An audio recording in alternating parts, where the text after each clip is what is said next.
Does everyone in here know what their IQ is? No. Fred, I think, does, right? Because we always. I know what it about was in that. 8th grade.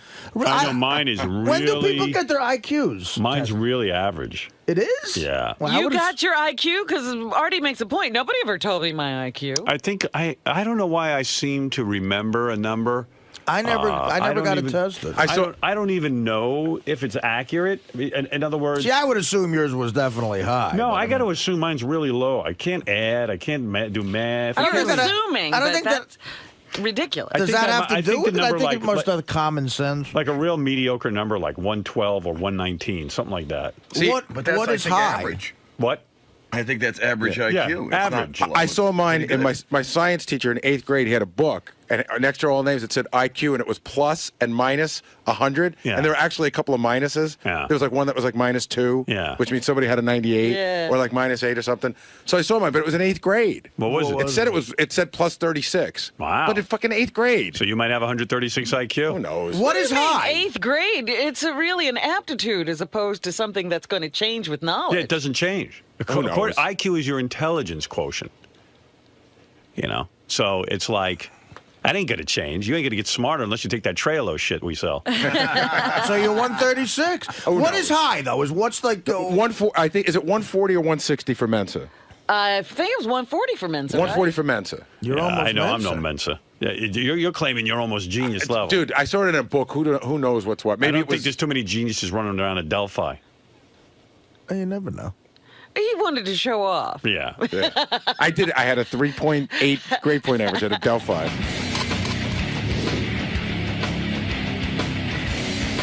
Christopher, you're on the air in San Francisco. Yeah, hi. Good morning, Howard. Hi.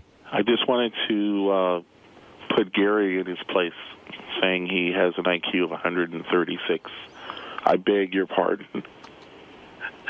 There's no way he has an IQ anywhere near that. Yeah, I find that hard to believe, He's too. been keeping it hidden. I never said I had an IQ. I said I looked at a book and that's what it was. You want me to take a test? Why don't we all take the That's test? what I want to do. I'll challenge you any day, Gary. Who are you? Even unprepared, I can beat you. All right, well. How do you So prepare for? am I supposed to be upset that a stranger might be smarter than me? Your whole career is based on you lacking the ability to solve problems. And you have an IQ of 136 is all about... And he went to BOCES. I mean, I think even Sal's smarter than you. Is that like an insult to Sal? I know my IQ was low. I mean, I think I was borderline retarded. Oh, stop I'm not it. kidding you. I was really disappointed. I remember seeing some, I don't even know that this is right, but I remember either the number 114 or 119. Right. What'd you want? That's above average. Is it? Because I don't know. What did Yeah. you want? I would like 160 136 or something? Yeah, sure. I'd like to, like people go, "Oh, Howard's a genius." And I'm saying to myself, "No, I'm not." I remember around the 2nd grade for some reason a number 170, but that might have been my weight. I have never taken an IQ test to the best. You of know my what? You knowledge. might You have. probably did, but you In never got the schools, result. They weren't supposed. Like by the time you're 38. They figured out they shouldn't tell a kid what his IQ is because it might actually damage him to think, "Wow, I'm so limited." But I think back in my day, they just tell you you're a stupid fuck and you got to deal with it. Really? I mean, in the 70s they even had that? I mean, I would think that would be like... Yeah, they had. Gary Can I ask didn't what the even know genius on the phone does for a living? Gary, you didn't even know what HTJ meant back in the day when Sal used to call you. What is it that you do that's so important with your I'm a ridiculously computer high IQ? Computer scientist. And I run two What does that mean, companies. I run two companies. What's your IQ? I don't believe that, actually. Mine is 129. It seems No. pissed, Gary, that you might have Like a I high said, if you Well, want Gary's 136, he claims. I No never way. said I was 136. I think 136 is the number of M&Ms that Gary eats in a minute, but that's just my guess. There you go. All right. Now we're talking. All right. Hey, thanks, bro. Okay, Bill. Take care. Howard, don't let him hang up.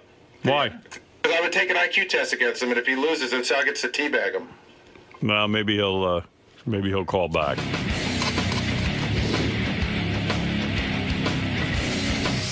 Christopher, go ahead. Yeah, Gary, I was going to go on about my way this morning, but Gary said he wanted to challenge me to an IQ test. Yeah, all right. You want to come down here? Anywhere, anytime. All right, Gary, this guy wants to challenge you to an IQ test. And what's the penalty? Right, but if he loses, he gets teabagged. Right. And if I lose, nothing happens because I don't claim to be smarter than him. This brings up in it. Why don't we all take them? I can give you a test right now. You couldn't pass. Go ahead, give him a good test. Oh, you know the answer. Okay. There's 10 people in the race, Gary. You overtake the last person. What position are you in? There's 10 people in a race.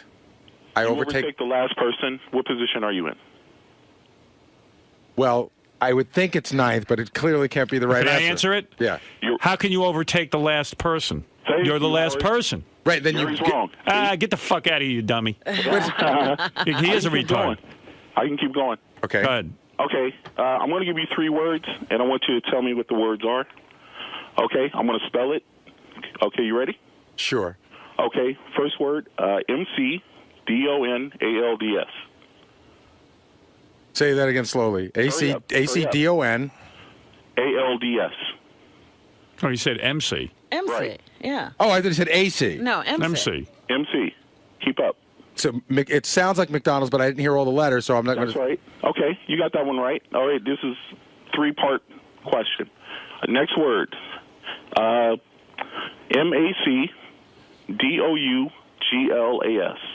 It sounds like McDougal's. Correct. Okay, last one. Here's the trick part. MAC. HINE. HINE. HINE. Go ahead, quickly. Just McHine. It's a machine, you fucking nitwit. I'm done. He tricked you. I'm done. McHine. But that's not IQ. That's just fucking Dude. dumb trick questions. Exactly. No, but it's they're dumb. That sounds like you got to get a TV. That has nothing to do with fucking IQ. I think it's about listening Everything to and. do with IQ. It's abstract thinking. I can tell you, I was in the garage yesterday, and the guy in the garage, for some reason, John in the garage, shows me this piece of paper, and it's got a sentence in it, and it says, how many F's are in this, No such word. I got it. You McHine. can't even take. You're not even qualified to take an. So come in here and get Sal's cock on your face, you big fucking homo. No homo here, buddy. All right, Christopher, you two guys will take your IQ test, but Chris. Anywhere, anytime. All right. It's not about even preparation. You're supposed to be able to do this Right, no, you can't prep for on it. the fly. So probably one day next week, you'll come in. I could probably keep up with Fred. We'll probably one day next week come in. We'll do it at like one of those. Shut up a second. Okay. One day next week you'll come in. I think they take about an hour. We'll do it at 7, and we'll have results by 8:15. I can do it in 30 minutes. Well, that's Whatever fine. it takes you to wait do for it, do Gary it. to finish. Yeah. Okay. All right, McHine. I'm a monkey. I need longer. We'll leave you. Fine. We'll leave you a message on your answering machine. All right, later, bro. Thank you. McHine, ball. Exactly. Exactly. I'll take an IQ test with you too, buddy. McHine. I told you I have a low IQ. You're the one who said you had 136. I never said I had We're one. gonna I see said I about saw that. it. But here's the funny thing. I said I saw a thing on a piece of paper, which you guys now have made fact. McHine. You know, the machine one I had heard before, and I thought, my God, he's fallen into that trap because, I guess it's a typical trap people fall into. But I had heard that question before for some reason. McHine? Yeah, I'd heard that same. Well, I just want you to know. Maybe you heard it in second grade. I want you to know. Maybe I did. I don't know. I want you to know that I took a little test at the garage yesterday that John at the garage gave me, and I got higher than every doctor and lawyer he showed it to. Just want to say. All right. Thank you, Gary, and we'll see how you do against that gentleman. Okay. McHine.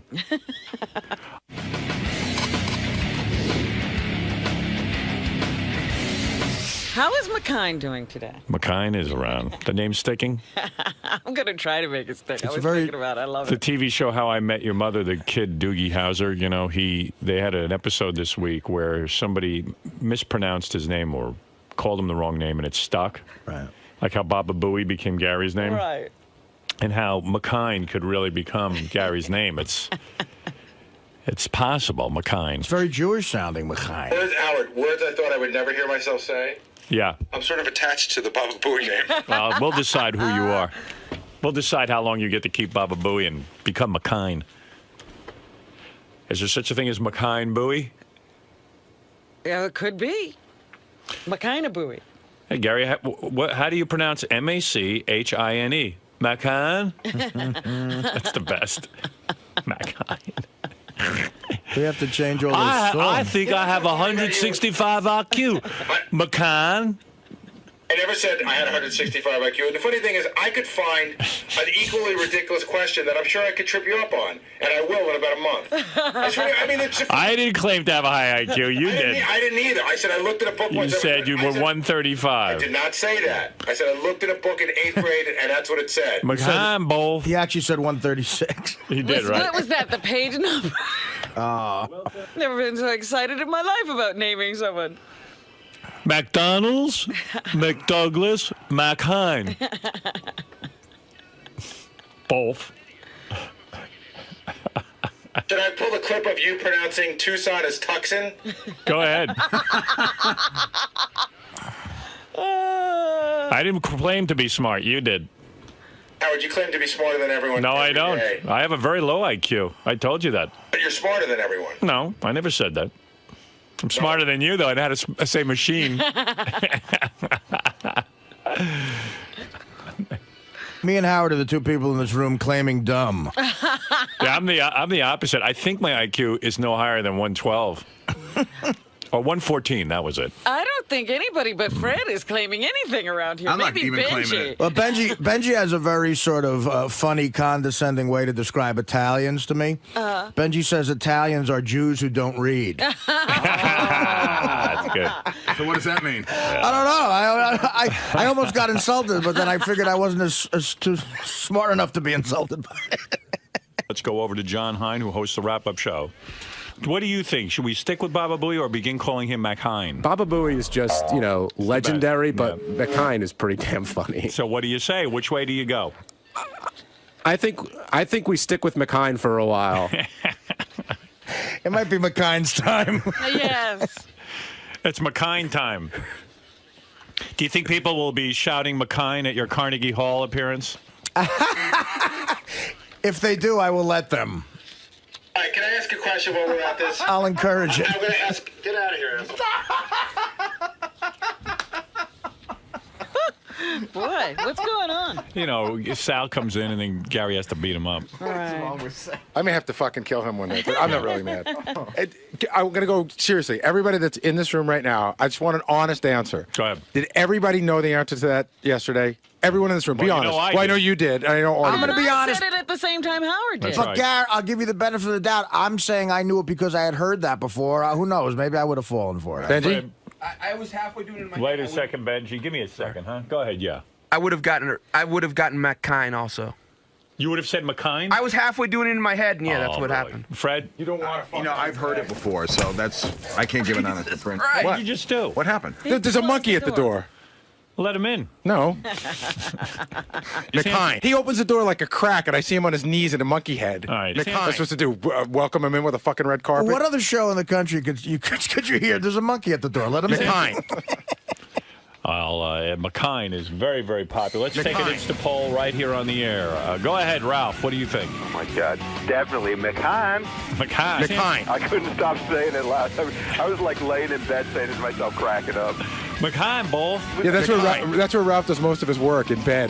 Baba Hine. All right. I just love the dynamic of this show. At any time, right around the corner, there could be a sucker punch in your face that could linger for years, and you how Gary's stepping into that, announcing the IQ. Well, The guy on John, the it phone. looks like you're going to have a very full wrap-up McHine. show. There's no question about it. Everyone is debating your topics already. McKine to you all. All right. McHine to you as well.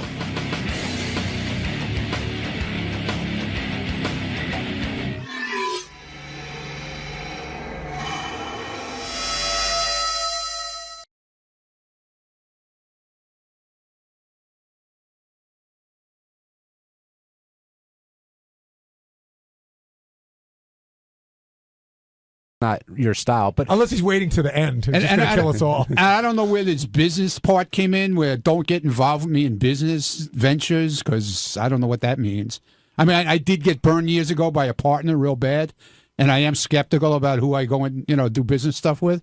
But, I do this stuff with Shuli. It's no problem. I have no problem. Again, I find that to be a very generic statement in the sense, like, who hasn't been burned by somebody in business once in their life? It's like, you fall in love when you're younger, you get burnt. You go into business with somebody, you get burned. It's just these are all sort of common things. They're kind of like horoscopes in a way. Exactly. I got burned big time. I had to get a job, and is this before I knew you? Yeah, way before you knew What me. happened? I had a business partner. We had a couple of dry cleaning stores, and he was involved with little sneaky stuff, and he had to leave town. Oof. And he left me holding the bag with a lot of things. And a lot of debt? Yeah. Yeah. Like I got bank debt or like wise guy debt? No, well, both. But they didn't come after me for that. They were willing to pay me to find him. To tell me where he was if I knew where he was. And believe me, if I did know where he was, I would have told them. But I didn't know. But I got nailed pretty good when had to get after the stores. When I had a business, I had to get a job. So I had got a union job, and like 6 months into the union job, I was driving a tractor trailer, and 6 months into it, they garnished my salary 10% off the top because of a business loan that we had together. But I co-signed for because his credit was stinking. So they couldn't find the guy, so you got stuck. I got stuck with the whole thing with Citibank. It was horrible. Now you're saying you had to find a job. Wasn't the dry clean? Wasn't that a job? You owning the dry cleaning? Yeah, stores? but the stores went down. He was saying he was his own boss. Yeah, we owned the store. Now he had to go work for someone. Yeah. How'd you get in the dry cleaning business? Like, why that? Because of this guy. Oh, so he talked you into it, got you to invest in it. What happened was his father was in it for years, and he decided to go out on his own. And we opened two. We bought one store for next to nothing, and then the other store we opened up, which was like a wholesale dry cleaning, where we did cleaning for stores that didn't have machines. So we had like a route, which I ran the wholesale part of it, and it was like we had 20 stores all over the city and Queens that we used to do dry cleaning for. Tough business. Oh yeah, because we have to work all night to do that.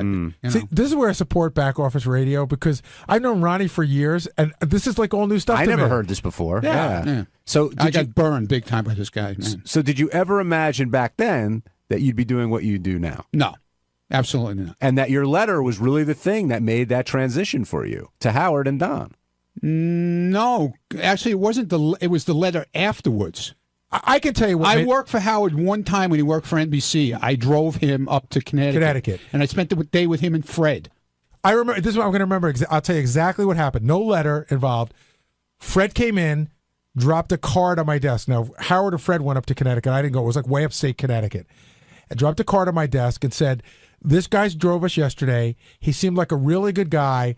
Howard said, hold on to his card. We may use him in the future. So regardless of whatever letter he wrote, he made a great impression that day. And it wasn't written in crayon, by the way. What was the name of your dry cleaning business? Lane. One of them was Lane Cleaners, and the other one was, I forget, Ken's, I think it was.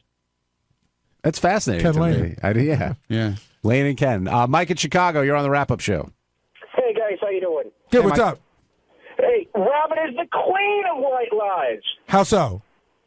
Hey, you could bring up any topic. Howard could come in tomorrow and go, Robin, last night I decided to put grape jelly on my nuts and staple my eyelids to my blinds. And Robin would say, I was just telling somebody yesterday I wanted to staple my eyelids to the blinds.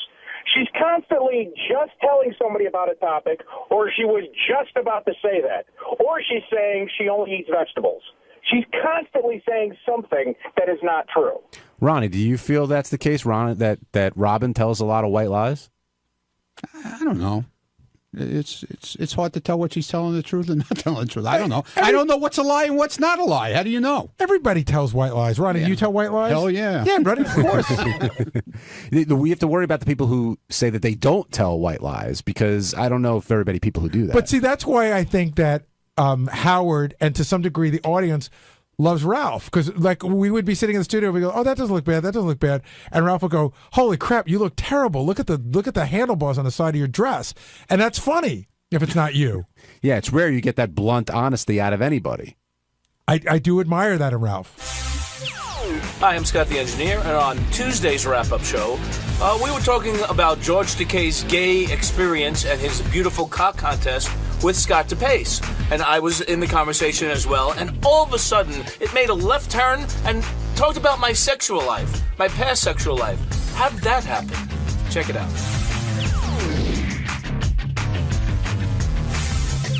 It was George Takei's day today in more ways than one.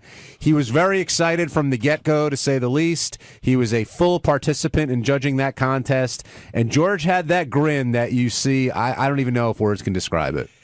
Again, one of the best moments today was we had 4 contestants, and he went down the line, and the look of disappointment that there wasn't a 5th contestant. Like, he would have gone till noon if we'd have let him. And I like how he asked if he could be unleashed because he was on the headphones attached to the couch at first, and because he wanted to reach out and touch someone. And he was an excellent judge. He did a great job. And Scott DePace, I wonder, do you struggle because I know you find it funny, yet you're put off by some of George's sexual antics? Well, actual gayness is kind of, it's a little weird. I like seeing when Richard and Sal, who are straight guys who do that. That to me is more funny. When you see a real gay guy do it, it's kind of like, oh man, that's nasty. So were you grossed out as he was going down the line?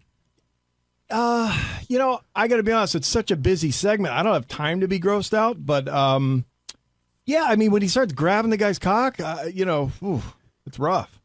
What do you think? Were you offended? No, wait, I'm not the only guy who feels this way.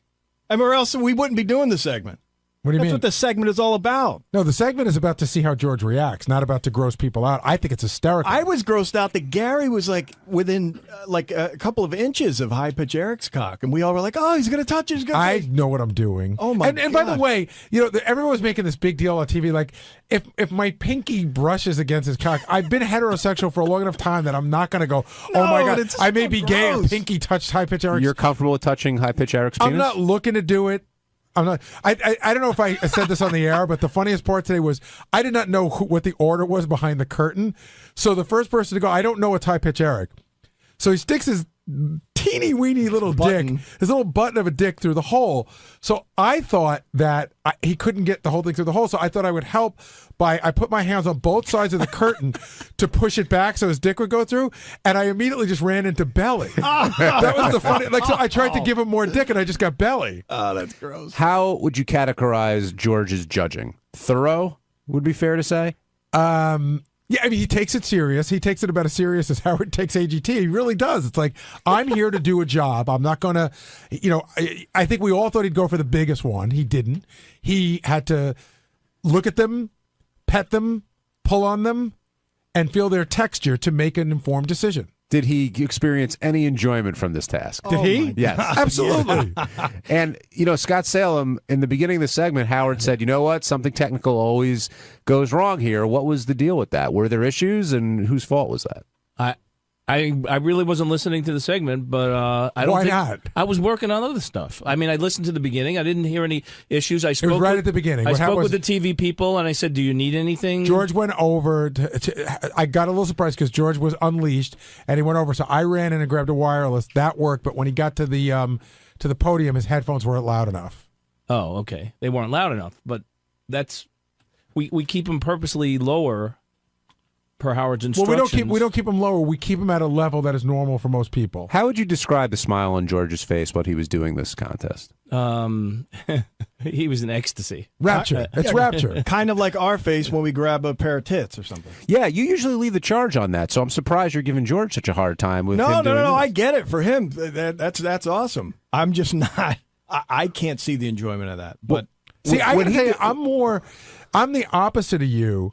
Like when he's talking about his gay stuff, for some reason it humors me. I'm interested. I like to hear how he lives. I'd probably get a little bit more weirded out seeing Richard and Sal do stuff. So let me ask you this. So all right. So you go to watch a porn on the web, and suddenly someone tricks you, and it's gay porn, and two guys are ramming into each other. I'm not looking. No, hold on. I'm not looking to look at gay porn. But when George talks, I know what I'm going to get. There's no surprises, and I'm not looking at it. I'm just hearing how a different culture lives, and I find it interesting. Yeah, I don't know. Sometimes it gets too much. Well, in what way? Because I know sometimes when George is describing, what he does with Brad, maybe, or maybe today towards the end of the show, he's talking about in the park, blowjobs and stuff, and how do you get? I thought he was going to tell us how to give a good blowjob, and I was going to leave the room. Yeah, I mean that's too much, man. And I don't want to be holier than thou. If it were somebody else besides George, I might feel like you. But there's something about George. He's just so innocent and so nice that it amuses me. I'm not saying anything against George. I don't want to hear George talk about how he gives a blowjob or how much he can take in his ass. But do you think I've heard you and the guys in the hallway tell war stories. You think he wants to hear that? No, I get it. Yeah, you're right. He probably does. Well, although I don't know.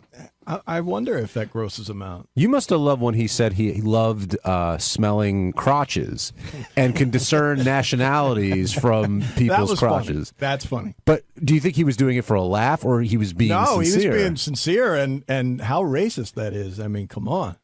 Why is it racist? You can't. You can't stereotype people like that. What, a black guy's got a musty smell? Come on, Gary. I don't know what a smell is. I just know George says he can identify it. It doesn't have to be a negative. Maybe a black guy has a really great smell. Stereotypes are okay when they're a positive? I'm not saying that they're stereotypes at all. I don't know it to be truth. He's saying he can identify people. I don't know how. Yeah, I don't think there's any truth to it. I don't think he can. I have to tell you, I thought, since those stereotypes are true, one of my favorite segments was when we had King of All Blacks on, and he said he could identify ethnicity by people's garbage, and he was 100% right. What I'd like to see is Howard talked about bringing them in, different ethnicities, and having them tell, let's put a girl in the middle of that and see if he can smell a vagina compared to a cock. I don't think he's got training a vagina. Dan and Philly, you're on the wrap-up show. Yeah, thank you, John. I got to agree with Scott DePace. I mean, everybody's being hypocritical. I mean, you're making him and every heterosexual guy seem like a real asshole and real, I don't know, a stereotypical, hater or whatever like that. Just because we don't like the gay act, and it's a disgusting act. I would like to ask Howard why he's not gay, because it's a disgusting act. Do you think having sex? Do you think having sex with a woman? Do you think having sex with a woman is a disgusting act? Having what? Do you think having sex with a woman is a disgusting act? No, it's natural.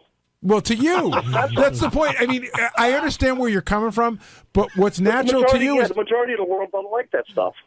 How about lesbians? You're right. How about lesbians? That's awesome. No. I really don't like the lesbian shit either, because how does that benefit me? There's no cock in there. I'm not benefiting at all. So you wouldn't watch a lesbian video? You don't like that? Over a gay, yeah. Other than a gay thing, yeah. Because I like women. I'm attracted to women. All right, thanks, Dan. Scott Salem, I got to ask you a question. Yeah. Back in your swinging days, which is a long time ago. I don't remember. No, when the guys got involved, I mean, how did you approach that? Was it strictly a male-female kind of thing? Or it was male-female. Come on, you saw cock, right? Saw, yes. I did see. Nothing ever dropped No, I never touched. I never got a load on my chest. Did anyone ever... 2-on-1? Yeah, did everyone ever... Were you ever approached? Like, did any guy ever want to do something with you? No, it didn't happen. So, no. But wait, were you part of a 2-on-1, like blowjob, and you're doing her? Yeah. Did you? Hold on. Maybe. 2 guys and a girl? And did you look at him? Come on, at some point you had to Well, look where at were him. you? Like, what? Oh, my God. Were you standing next to each other? Was it like a standing thing? No, it wasn't a standing thing. Were you laying next to each other? Oh, I hope it wasn't vagina asshole. No, not a DP. Didn't do that. So what was it? You know what? Of course, sir. Don't say you don't remember. I really don't remember the positioning and the exact layout of the room. Yeah, there was a lot of... Well, who was doing her and who was getting done? There was a lot of fogginess in there going on. It was all different things. It wasn't guys, but it was 2 girls could be together, or... Oh, boy. So wait, hold on. Was it more than 2 couples? No. Never, okay. Never so if it's you and another guy and a girl, one, what was the other girl doing during all of this? If it was 2-on-1. I'm being honest when I say I really don't have the full recollection of exactly what was going on in the room. Can we hypnotize him? Yeah. I ain't buying it, Scott. I want to bring something like that. You always remember. I want to hypnotize him, and then he goes, "Then she sucked my balls." So it's so great if he was like hypnotized. Was it your idea, or it just happened? It just happened. I just woke up to it. We nodded out. I nodded out one time, and I just woke up to it. It was just going on. And how did you wake up to it? It was I was awoken to it. And you're sure it was a chick you woke up to? Yeah, absolutely. Yeah, absolutely. He was banging you. And did you pull back, or was it something that you were up for? No, I was just like, I was wasted. So, it was like, all right, it feels good. What year was that? I don't know. It was somewhere in the 70s. 2 guys and a girl, Ronnie. What do you think of that? Scott in a 3-way. You ain't buying it? No, I don't go for that bullshit. 2 guys and a girl crap.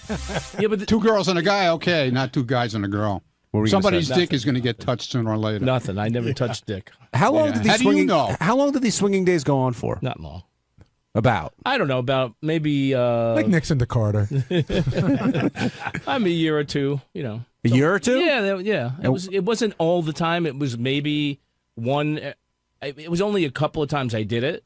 Number one. And Did you have like a group of people who were sort of into this, or did you constantly? It wasn't different people. No, it was a group of people. It was a set certain group. people. Right. So like a key party? Yeah, thing? key party.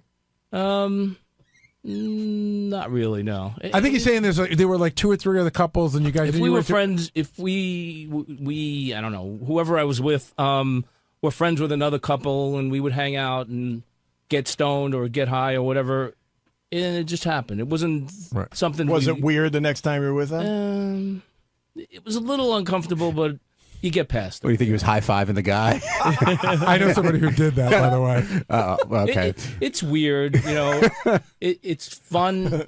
It was fun, but it was weird because you're with somebody that's with somebody else in the same room, but you're with another person that's turning you on. So it's weird, but it was. I enjoyed it. It was a tumultuous time. And did your girl happen to like the other guy better than you? No, you know what? We really never spoke about it. It was an experience. We all had a good time, and it only happened a few times, not more than 3. You would think he's in front of a Senate. Yeah, seriously. This makes me think there's much more to this. Did the other guy sit in the corner and jerk off while you were fucking the other girl? Yeah. Huh? Is that gay, Ronnie? That's not what you if a guy watches you bang a chick and he's jerking off, is that gay? Dude, I don't dig that whole thing. I'm sorry. You're a private guy?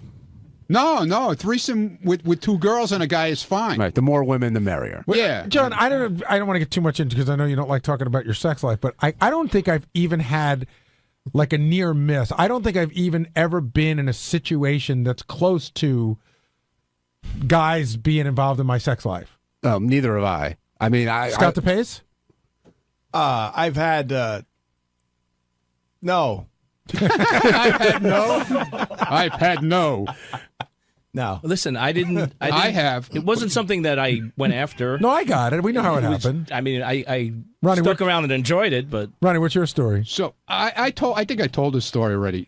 We had 2 girls, and me and this other guy. I hardly knew the guy. He was a friend of one of the girls, and we went out and we got some drinks, and then we wound up in this motel. And we got 2 separate rooms, and we were running back and forth down the hallways, fucking, banging the chick, and then meeting in the hallway and saying, "Hey, it's your turn," and we were never in the same room together. You see, when Ronnie's telling this story, you're okay with it, but if George talks about meeting up with some random guy in the park, you get all offended. He's doing girls. I don't know. I'm not offended. That's not the right word. What's the right word? Gross. It's like, oh God, I can't. I'm glad for him, happy for him. It's just. I just don't want to hear it. It's the same thing as watching gay porn. I wouldn't want to do that. I agree with Scott. I'm not going to watch. He creeped me out this morning with that thing. Who, George? Yeah. What about it did you find creepy? I'll tell you what I found creepy, because I knew who was behind the curtains, number one. I was standing there, and I knew who was behind there. But he didn't. And if they are, some of them are the most disgusting animals, and he's there touching their cocks, and he's shaking hands with them, and he's like hugging them, and I'm saying, dude, why did you have a pair of gloves on or Gary, something? describe how he was touching it. He was massaging them. He did with Jason Ellis. He first petted it a little bit, but then he grabbed it. He grabbed it and like pulled it, not hard, but he pulled it to sort of see how far it could extend, and then he like put his hand under it a little bit, like you would on a tit. It's funny. George hasn't forgotten Jason Ellis at all. No. That seems to. I have to make a note. I might have to give Jason Ellis to George for George's birthday. I don't know if George will make it through. Wouldn't it be great if we had like a big box? He pops out. Jason's naked. Though, it also seems with George, he hasn't turned anyone down either. I mean, he loved that guy with the huge cock. Who was that guy? Jonah Falcon. Falcon, and then maybe he just doesn't care. Maybe he's. You think he likes cock of all kinds? Yeah, he's a very welcoming. He likes touching them. Man. He's welcoming, that's for sure. On Wednesday's wrap-up show, we talked about Fred just missing beating Ken Jennings and win Fred's money. I was very impressed by Fred and how he fared today, and it came down to a tiebreaker, but who cares what I think? Fred explained himself, and here's what he said.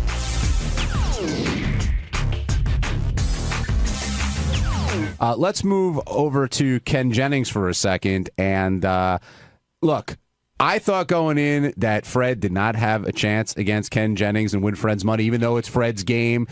Ken Jennings has won Jeopardy God knows how many times. He's brilliant when it comes to that.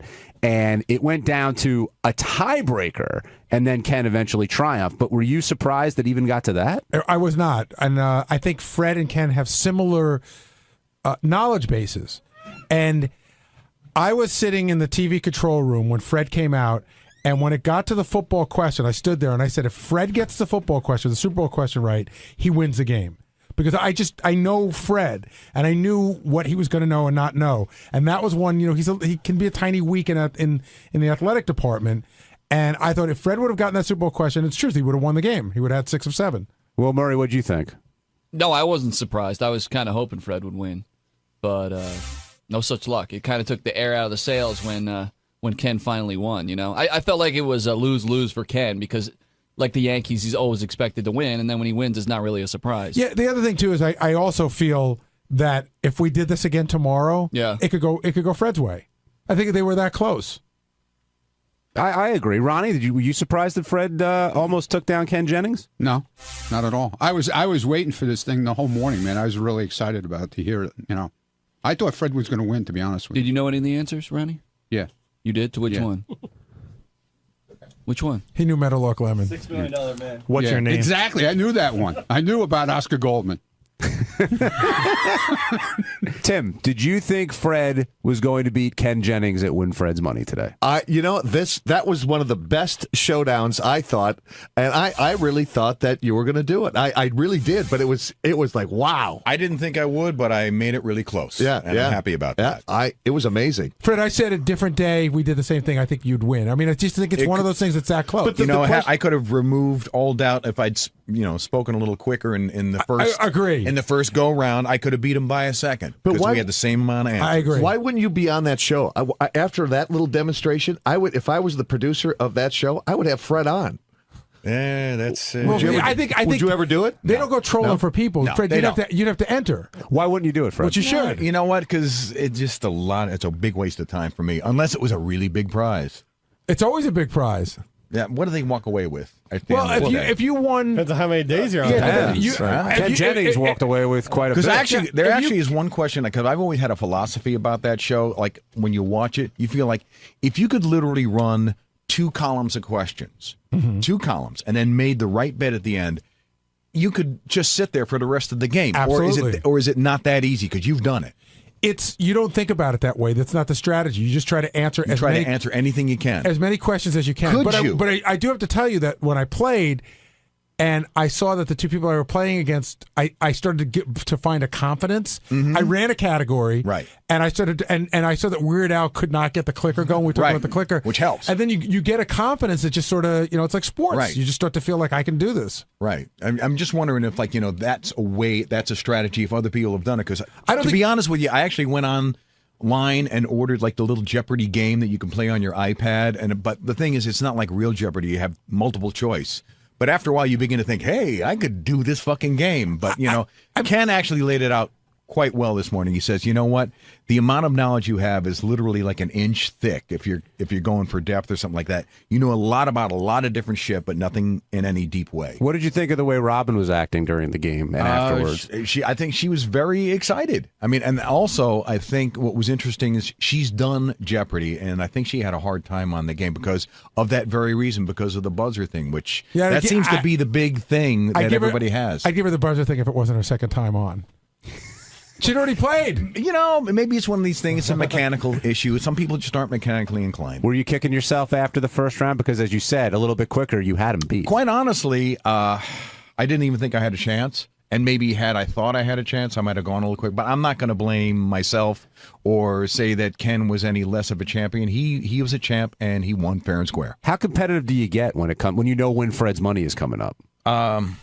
Well, I always feel like when any contestant comes in, there's like a 51% chance in my mind that I'll win. But that's 51%. I don't necessarily go in with overconfidence. I mean, because on any given day, look, one time I got beat by Cabby in a stupid way. I still kick myself. That's the worst defeat I've ever had in my life. The next time he came on, I wiped him out 7 straight, but it doesn't matter. I lost. We talked about this morning. First of all, Ken asked me, has Fred ever lost? And I told him the cabbie story. Yeah. And then we were talking about it in the TV room, and we said that was literally the Buster Douglas of... Oh, that's funny. I was did like, not what? see it coming. I thought he was practically retarded, and he knew more than I thought. The worst defeat of your life, Fred, though? That's a pretty strong statement. No, the worst defeat of my life. Wow. I agree. Fred, they shouldn't even... I shouldn't have even been playing against him, He shouldn't but have been I allowed did, to play. and I lost.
George is here this week. He is our guest announcer. And it is so good to be back here because I haven't seen your faces in about a half a year now. It's been about 6 months, and it is good to see you all. Benji. Oh, it's never good to see Benji. Robin. George, if the average man on the street was asked, who would you rather? The average gay man on the street was asked, who would gay man? Yeah, who would you rather have sex with, Shatner or Takei? And what's the answer? I'm asking you. What do you think it would be? What do you think? Well, it's clearly there. What was the answer? George Takei. Oh, okay. How do you know? Well, I mean, you're asking me who's more attractive sexually to a gay man. I would think you would be because you're in shape.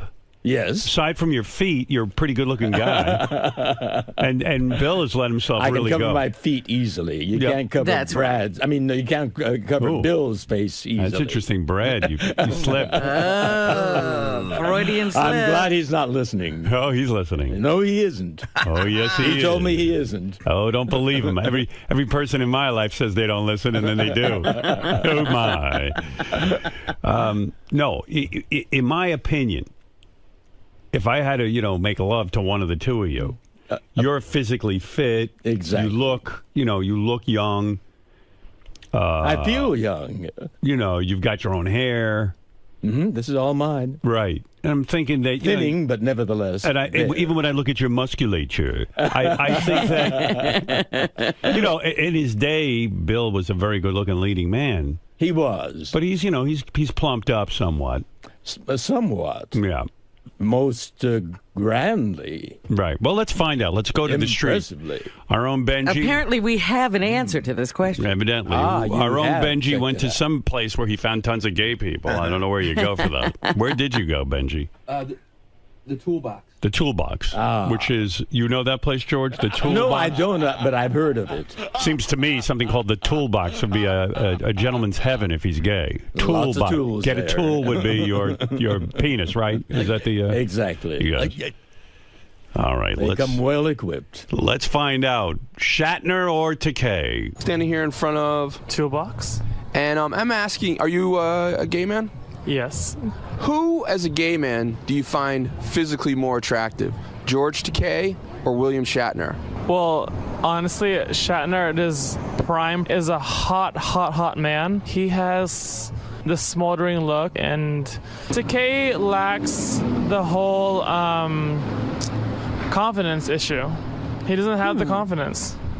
That Like was a Shatner. long time ago. A long time ago. Bill has changed, and so have I. Well, so far, one vote for Shatner. I'm going to write. They're going back to the beginning. Shatner in the past, though. Well, hey, that's not today. We don't sit there and make judgments. It's up to the gay gentleman's call as to who he'd be with. Oh, so. he's fantasizing About a young the Shatner. reruns. Yeah. Yes.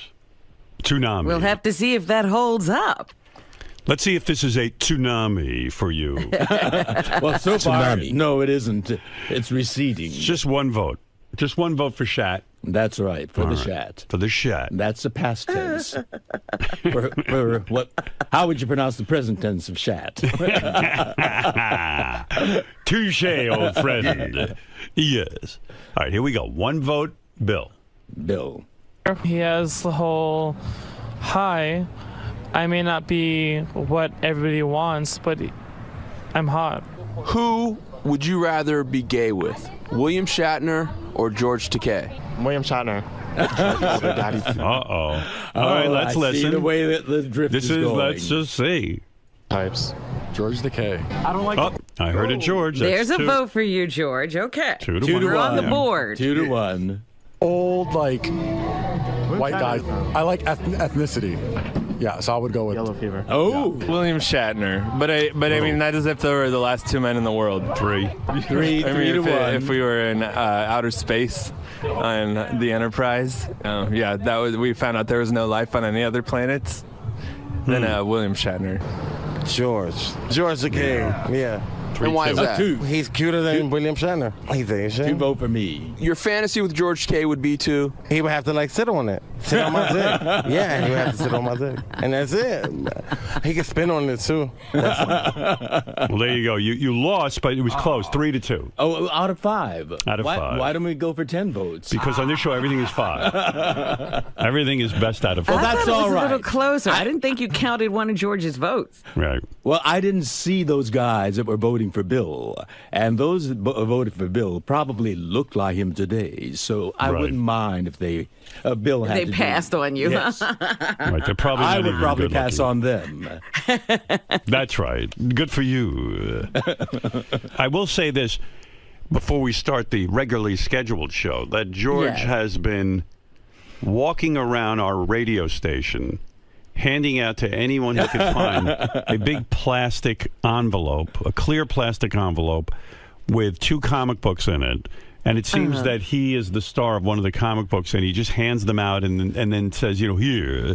I've got one for you, too. I got it already. Oh, you got it, all right. Yeah, there it I've got one for you, Benji, and one for you, Fred, and one for Robin as well. And Gary said he'll probably bring it up on the air, so you might as well just get it out of the way. Right. What is this No, I all thought about? I'd be A subtle comic about book? it. Oh, you're bringing it up. Yeah. I had no intention of telling Really? you that on Wednesday night I'm going to be doing a signing at Midtown Comics on 40th Street, right off of 5th Avenue. Can you believe in this day and age there's still a store that sells comics? I mean, really, it's amazing because, most of these places have gone out of business. Well, apparently there are many Midtown comic books. Tell us about this comic book quickly, please. Well, there was an invitation for me to be the featured guest on, the character Kevin Keller, one of Archie's friends. I see. Idolizes me. And so they wanted to build a story around. This is Archie Comics. Archie Comics. And you play George Takei I in the play comic? George Takei. And you come to what, the high school where the kids are? Well, actually, there's a sci-fi convention going on, and Yes. Kevin Keller, the out gay character. Oh, who's also- Archie has a gay friend named He has Kevin? a gay friend, I yes. haven't read those in a while. It's been some time. He's And a gay Iraqi veteran. I was handed a note. That's right. All right. When I used to read the comic books, Archie comic books, as well as Superman and Batman. So do you get it on with this gay fellow in the comic? Is it X-rated? We get it on in a very altruistic. I mean, he idolizes George Takei. Right. And he comes what to the- happens when the storyline? He Well- meets you, and then what happens? His world changes? No. At first he's disappointed because I had come and gone, and he arrives a little late. But it turns out I've read an essay that he's written in school, and On being gay? On being gay and being a George Takei fan. And so I decided to visit their school. Riverdale High. And how is the kid an Iraqi war veteran? Yeah, if he's still in high school. Still in high school. Well, he's to be an Iraqi war veteran. What? What, in the future? He hasn't gone yet. So how do they know he's an Iraqi war veteran if he hasn't gone yet? Well, actually, they had one where they depict Kevin Keller in the future. Oh, I he see. Actually can you do becomes a young journalist. And They have time travel in the Archie comics? They do indeed. Wow. They depict the future. So you go to Riverdale High and you meet Archie. Do you meet, who is the Moose? Remember Moose? Jughead, you mean? Well, there's Jughead and Moose. I remember Moose. I don't remember. He was a big Moose. blonde fella who I believe was secretly gay. Oh, well, was he good looking? He was muscular, yeah. He's probably Kevin Keller. No, that's Moose. Moose was into women. Oh, he was. There was no Kevin I don't Keller. remember that character, but Kevin Keller is And do you meet definitely Jughead? proudly out gay, yes. Right. Jughead is also a sci-fi fan. But what this depicts... Do you end up in a sauna with Kevin Keller? Or no, we don't. Do you end up going to the toolbox? It's a family comic book. I heard in this episode you sleep with Archie and get arrested for seducing a high school boy. I don't know who you're listening to, but I'd love to listen in on that. Who are you more attracted to, Jughead, Archie, or Kevin Keller? Most definitely Kevin Keller. He's a very handsome young man. Oh, yeah, there he is. Blonde. He looks a little like Brad when he was younger. Yes, he does. Yeah. In fact, Brad is depicted there also. And you look about Brad made it. What Brad I is love, in there? Yeah, I have more hair in this than I do in reality. But Brad in the comic book has less waistline than he has now. So your husband Brad is in there as well. He's in there as well. And you, if I may say, they were very complimentary to you. You look like a 16-year-old girl on the cover. Well, I mean, rather good-looking young man, Yeah, I think. I would say so. And a lot more hair than what I have now. Yeah. And jet black to boot. Well, there it is. Archie's pal, Kevin Keller, and his arm is around George. And George goes to the high school and meets this young man. And you know obviously, what the there's good an thing- attraction between the two of them, even though he is a high school boy. You know what the remarkable thing about this comic book is, though? I mean, it could not have existed when I was a young man. That's true. It reflects the diversity of American society. Well, leave it to George to see the good in comic books. Absolutely. Right. It reflects, out gay young people, idolizing an older, gay, Asian actor. I mean, it's a commentary on how there you go. how far we've come. All right. Well, there you go. Robin, let's have some fun now. If you remember, I think you would remember this, a couple of maybe months ago, we asked you to write down some things on a piece of paper for a handwriting analysis. Yes. And a bunch of us did it here at the show. On our phone right now is a man named Bart Baggett. He is considered the leading handwriting authority in the world. One of them. He analyzes handwriting? He analyzes handwriting. You've seen him on a million different television shows. He was on our show. I don't remember him, but he's been on our show. I know we've had our handwriting analyzed once. Was he the same guy? Perhaps. Hey Bart, my memory is spotty. I've had you on the show before, right? Yeah, almost 10 years ago. And at that time, did you analyze all of our handwriting? Just 5 of you, and I think I got the thumbs up because you said you were going to mock me, but decided that actually I knew what I was doing, and I was gracious and appreciative of that. Bart Baggett, you say Baggett, right? Yes, Baggett. Bart Baggett's website is handwritinguniversity.com. And he, how do you say it, almond or almond? Anyway, what he has done is there's a bunch of us at the show. I'll tell you exactly who's participating. Fred, Gary, Scott the engineer, Ronnie, Robin, of course, Richard Christie, Howard, J.D., Benji, and Sal. Oh, that's quite a list. Each staffer was asked to write the same paragraph, the same exact one. And by this, Bart, you can tell a person's basic makeup, right? Yeah, personality traits. So just like psychology, self-image, emotional outlay, sex drives, intelligence. There's about a list of 90 traits, and we just had a big sentence so that I could pull 5 or 6 key traits from everybody to find some distinctions. Bart is such an expert. Who uses you? Who uses you? I was about to say, Bart is such an expert that he once testified in court in a case about a husband forging his wife's signature on a prenup. And what did you find in that case, Bart? Well, I go to case all the time here in Los Angeles, but basically if someone forges their name, I can identify a forger or not. This is different. We're doing personality here, which is... No, I'm just saying it's amazing that you are actually called in on court cases. That's how much of an expert you are, lest anyone think you're not.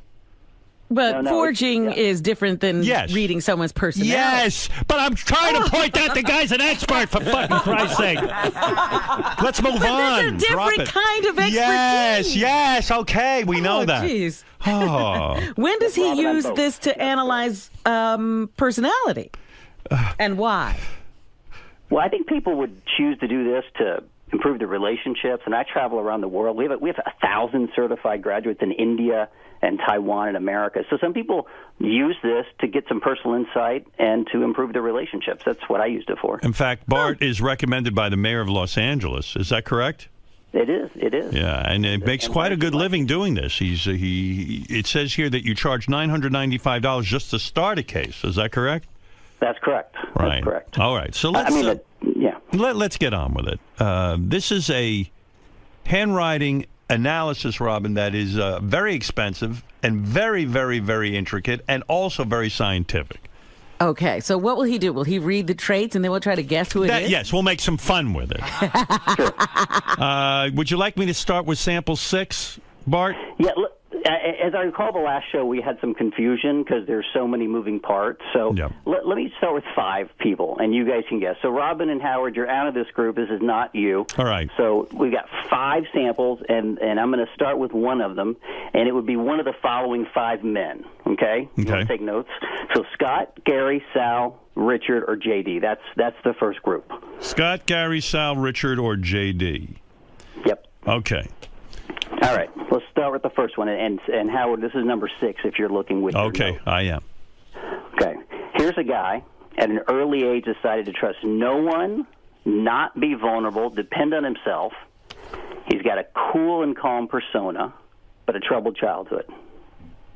He was so traumatized at an early age that he has unresolved resentment from childhood, which colors his judgment, and he makes him angry for no reason, simmering inside. J.D. I want to say J.D., yeah. What do you say, Fred? I'd go along with that. George, you have no idea, right? I have no idea. Right. Okay, let me go on a couple more. Well, I would you don't want speculate. you're not going to tell us? Well, yeah. I want to give you a couple more pieces because if you're right, I'll tell you. But this is not J.D. Oh, it's okay, not. we're wrong. Yeah, you're Is right, this you're Scott? I would call him a pissed off tough guy. He has massive confidence. He would be a great NASCAR driver, fiercely independent, ambitious. This is the same guy. Same guy? This is all number 6. Well, that would be Ronnie, but he's not in this group. Yeah, I was going to say, that's not, Ronnie's not in the group. That's why I didn't guess him. So it's all right, who Gary, is it? Sal, Just tell me who it is. Scott. Who is it? This would be Scott. Oh, I got him. You know what? Fuck the game. Just tell me about these guys. You know, the game is just ridiculous. All right, tell me about sample 7. Tell me who it is. Tell me who it is, and then I want to listen to it. All right. This would be Gary. This would be Baba Booey. Go ahead. Smarter than he gets credit for. He has a problem following directions. That's true. Because he doesn't listen worth a damn. He doesn't listen at all. In fact, I have sometimes, always said that about Gary. Gary's a terrible listener. Gary accuses me of that, and I'll cop to it, but I'll tell him to do something, and he's like, he goes, I could just tell he's zoning out or not listening. He's busy listening to himself. Yeah, and he doesn't get it right. Well, I have a theory. He doesn't hear you in the first place, and then if he does hear you, he does the opposite because he's defiant and rebellious. Wow. Oh, really? All right, go to sample number 8. Who is it? Oh, my God. This guy is an emotional roller coaster. This would be Sal. Go ahead. Tell me about what you found in his handwriting. Well, his handwriting looks like an epileptic chicken. Which means what? Which means he's an emotional roller coaster. He's impulsive. He feels guilty the next day. He's bossy, a little self-destructive. He has a massive need for public approval, and he has above-average sex drive. Oh, Yeah, that that's sounds like Sal. Now, when you do these, do you know who you're looking at, or you do them cold? Do you do them blind? Well, I actually don't know the guys we're talking about now because I met you guys 10 years ago. Right. I do them blind, and I do my best just to stick with what's in the handwriting. Every time I've tried to guess or mind read, I'm off. So if the T-bar is high or the Y is big, it means big sex drive. If the D is Gary, he got you right. You do not listen. Well, so I got a question. So what is it that you saw in my handwriting that tells you that? There is a E, like in your last name. Mm. It is narrow and skinny, which has no space in it, like your ears are closed. Yeah, that means you don't listen. Narrow E, closed And mind, you're defiant, and you are defiant, and he's right about you. That's an easy trait, Howard. If he ever had to write the word monkey, half of your staff has got a big capital go to hell K. Ah, and that means defiant. I and I see would that. say half your people are defiant and resentful and angry. Well, that's Wow. the truth. Defiant, resentful, and angry? And as a boss, I don't stomp on their heads enough to keep that under control. Go ahead, give me sample number 9. All right, now this was confusing me because number 9 writes like a high school girl, big, round, fluffy, bubbly handwriting. Must be JD or Richard. It's Richard. It's Richard. I would Go. say Richard, like a girl, because Richard is. I definitely think he's got some gay tendencies. Do you think, George? Do you think Richard's gay? Well, I think he's probably got the possibility of being bi. Right. He could go either way. I agree. What did you find about Richard? Well, it's funny you say that. He is the most sexually promiscuous. He can get talked into something really sinking kinky, then lie about it and swear it never happened. Right. I believe that. Tell me about JD. What'd you find with him? He's an odd bird. He writes kind of like a mad scientist. Right. He's aggressive. He's got great eye for detail. He has what I call an L. Ron Hubbard D, which means that he will be a great writer. He's probably a very intelligent guy, but socially awkward. And it's odd because I think he's actually quite aggressive. I'm not saying he's tough, but he would simmer and then get really pissed off and be aggressive. Well, he happens to be a good writer. You're right. I happen to know that about him. Is that right? In fact, he communicates very well when he writes. It's just when he talks, he's a fucking mess. You're absolutely right about him. And now. he's always angry at somebody. Remember, he's the one that fights with, always has a fight going with somebody on the staff. Yeah, that's true. Of all the people, he would make the best terrorist. Oh, wow. But he's like the Unabomber, but I don't think he's quite as mad and angry as the Unabomber. He's just intense. Tell me what you found with me. I don't care about these other people.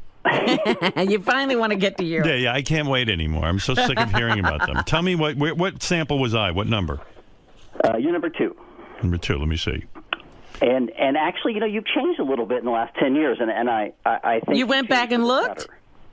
Well, I went back and listened to the tape, the audio from 10 years ago. Right. And he was a little more sensitive to what people thought, and now I don't think he gives a damn. Ooh, I don't. Interesting. I don't care what you think. No, he doesn't. That's I think your downfalls are stubbornness and vanity. Yeah, imagine me being vain. All right, so tell me about me. It says here I'm too honest and blunt. All right. Can be dominant and pushy. Of course. Yep. Borderline brilliant. That's absolutely correct. And things faster than I'm a borderline brilliant. That means he's brilliant, just on the border. Yeah, of I'm it. on the border of being brilliant. I told you, Robin. If I was brilliant, I'd be in a different career. Let's see. Thinks faster than others, but his downfall is he believes he's smarter than everybody. Well, if you're arrogant and you're stubborn and you're bright, then you just argue yourself into thinking you're always correct. Which, if you're really bright, you probably are correct most of the time. I can't argue with any of this. Handwriting similar to Hitler and Einstein. Yours? Yeah. Hitler? That's right, Robin. You've always wanted to don that mustache. Yes. Do you know I was going to get the Hitler mustache, Bart? I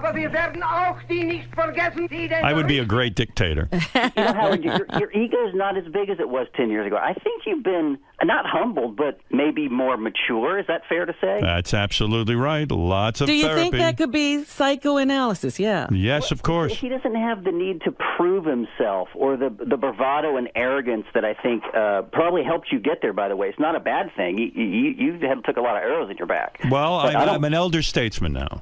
I've done it all. That's right. Yeah, I think he's mastered all of his opponents. Tell me, which sample is Robin? I'm going to read hers. Robin's number 3. Let me see. Needs more affection than currently getting. Well, don't we know that? She'd admit She that. obviously writes more feminine, but yeah, she's affectionate. She's desire for attention. I think you need to throw her some more love, Howard. She's not getting the spotlight as much as she wants.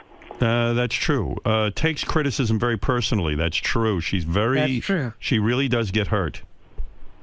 Doesn't believe people can handle the truth, so tells strangers a lot of white lies.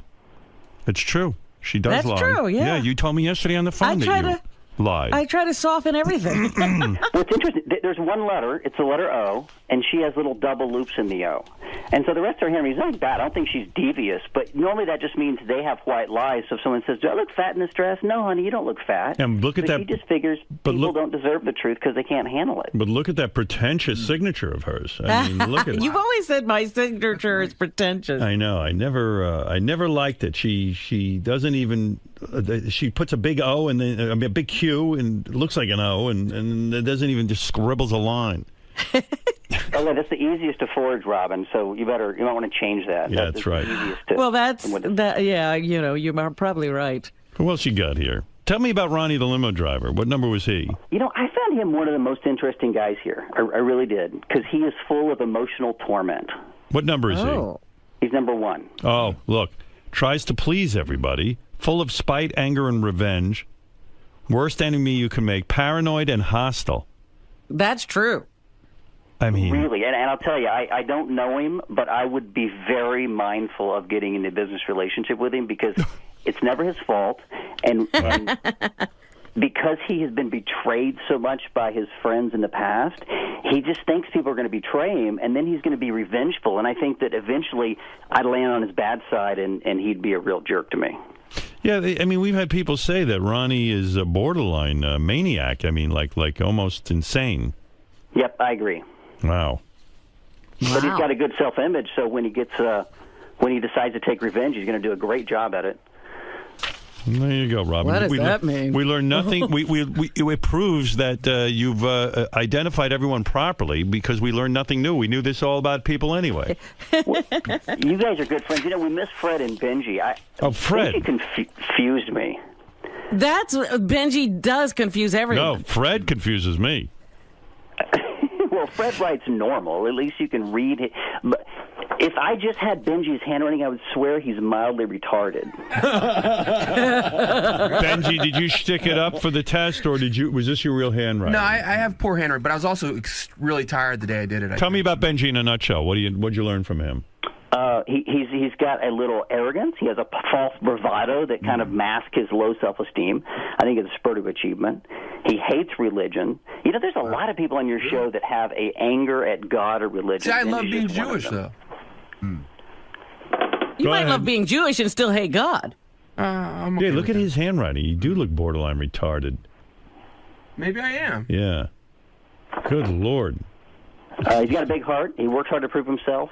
He's possible temper, pushiness, and lateness. Yeah, well, that's true. Oh, my goodness, that is true. Yeah. He's not a bad guy. He's just not the, And what about Fred? What did you learn about him?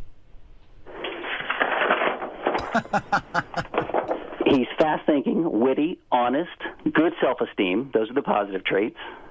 The negatives, he can be petty, jealous, anger at God, temper, sensitive, and he wants to be a perfectionist, but I'm not sure he gets it right every time.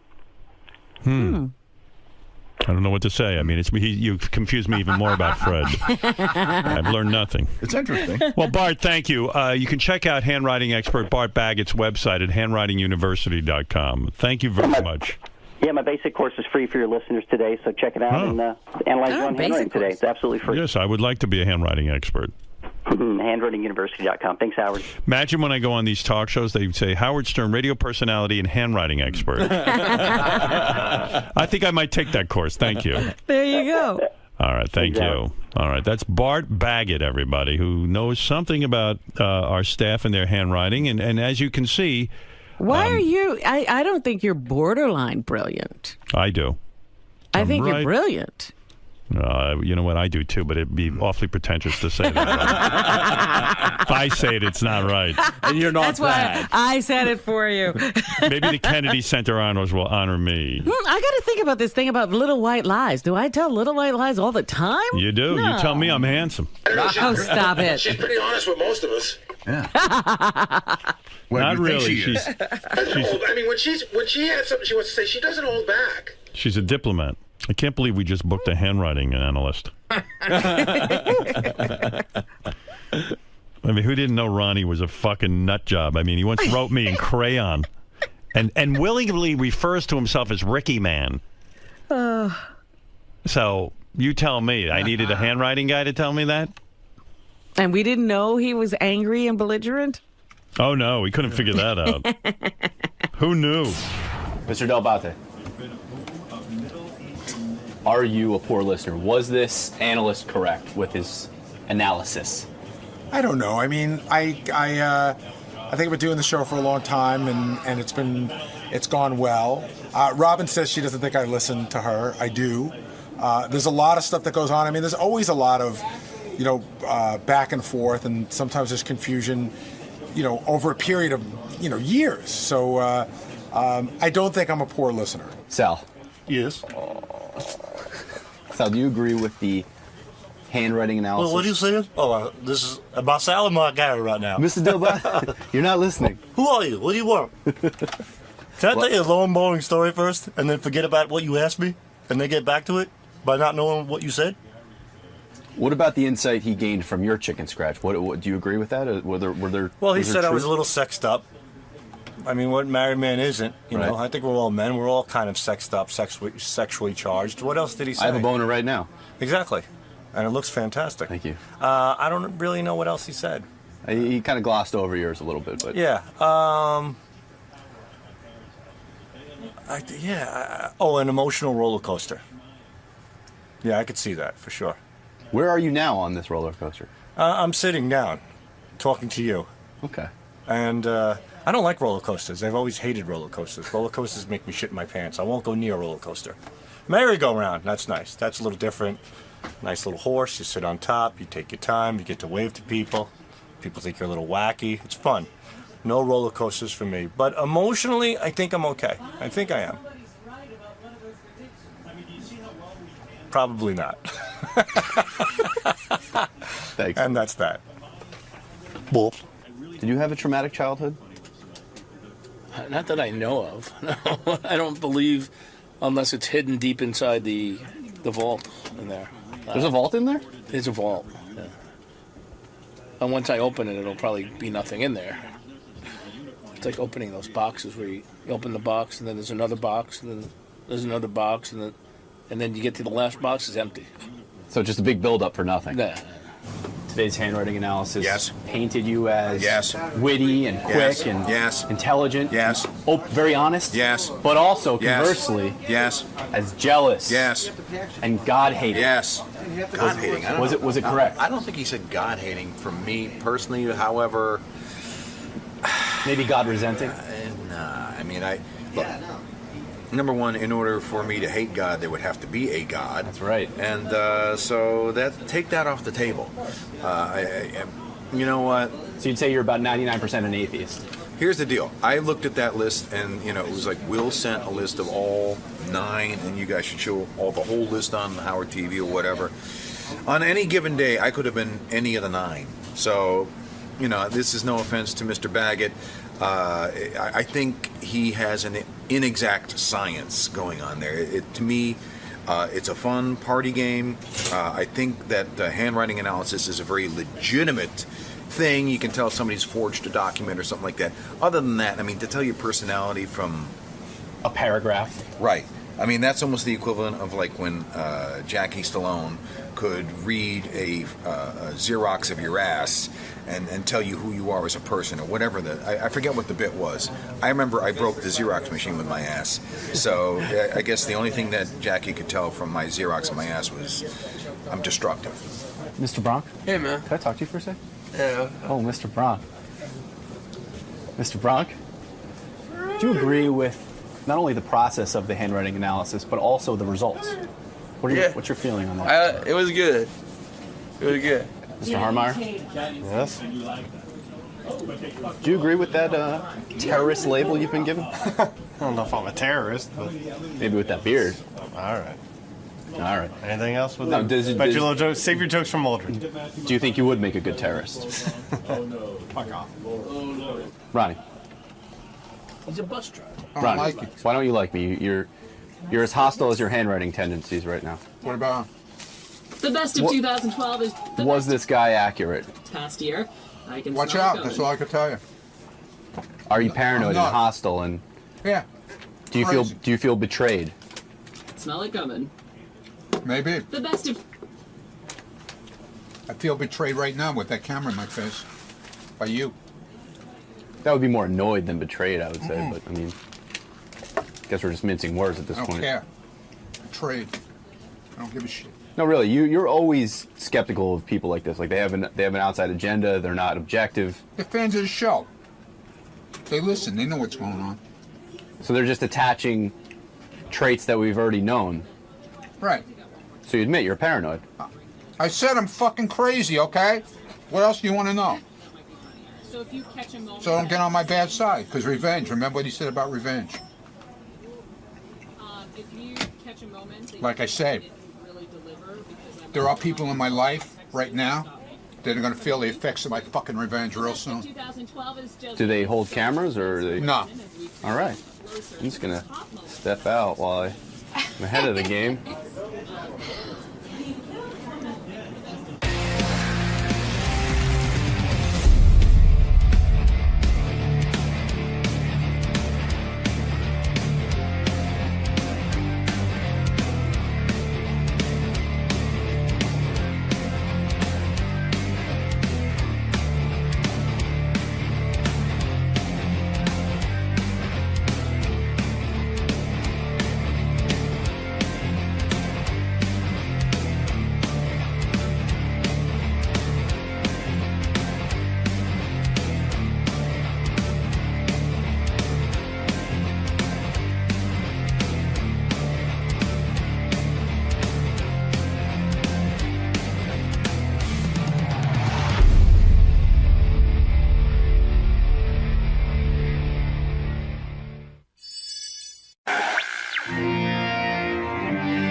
Sam Chen, who is a great animator, he does a beautiful thing on Howard TV. It's called Wanda and Obama.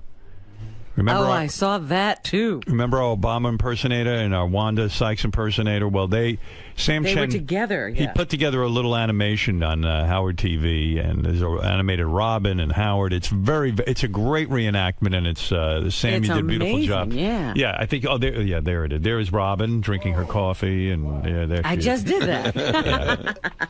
And so it's really great. Yeah, Fred, you see that? That is wild. Yeah, but you got to see. There's audio, obviously. The whole thing is just brilliant.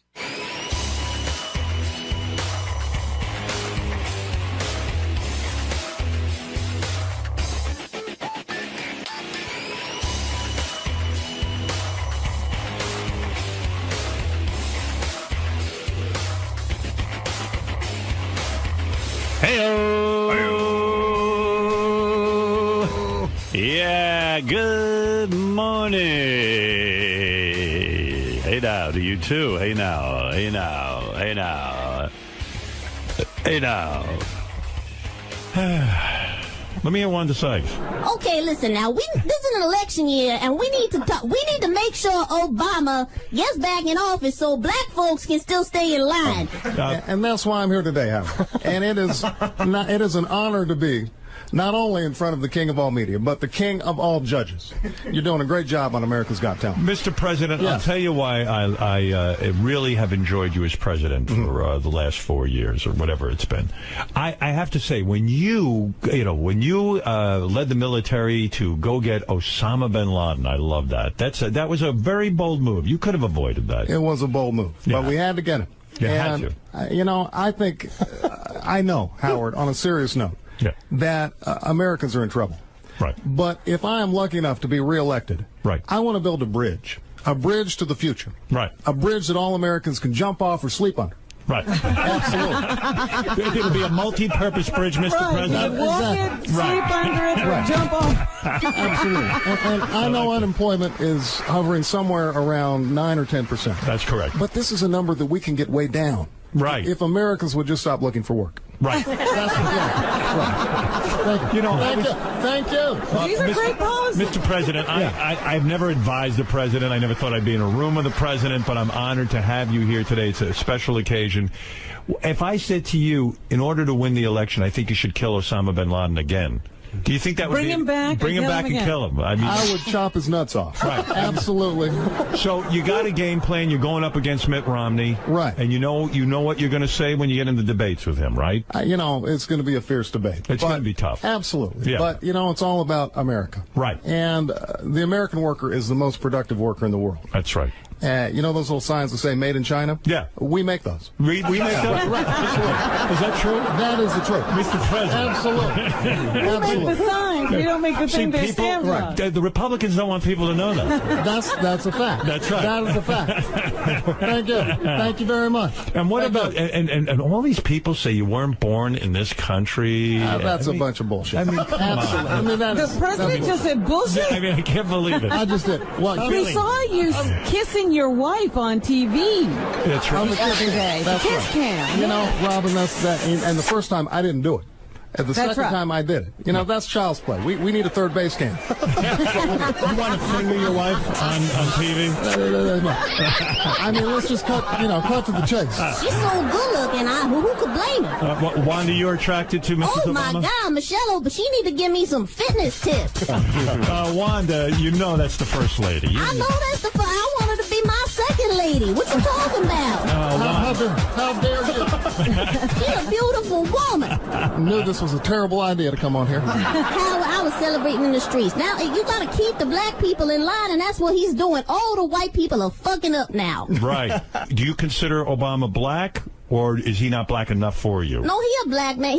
He's darker than me, I think. Are you, Mr. President, are you darker than... well, I'm half and half.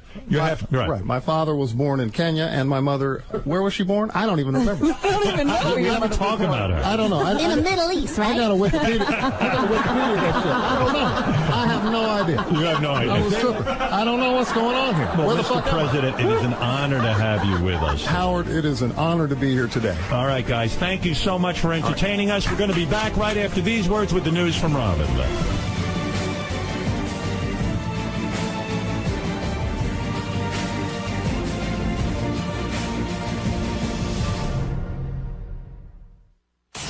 So funny. There's a guy on the phone now, 3 days straight.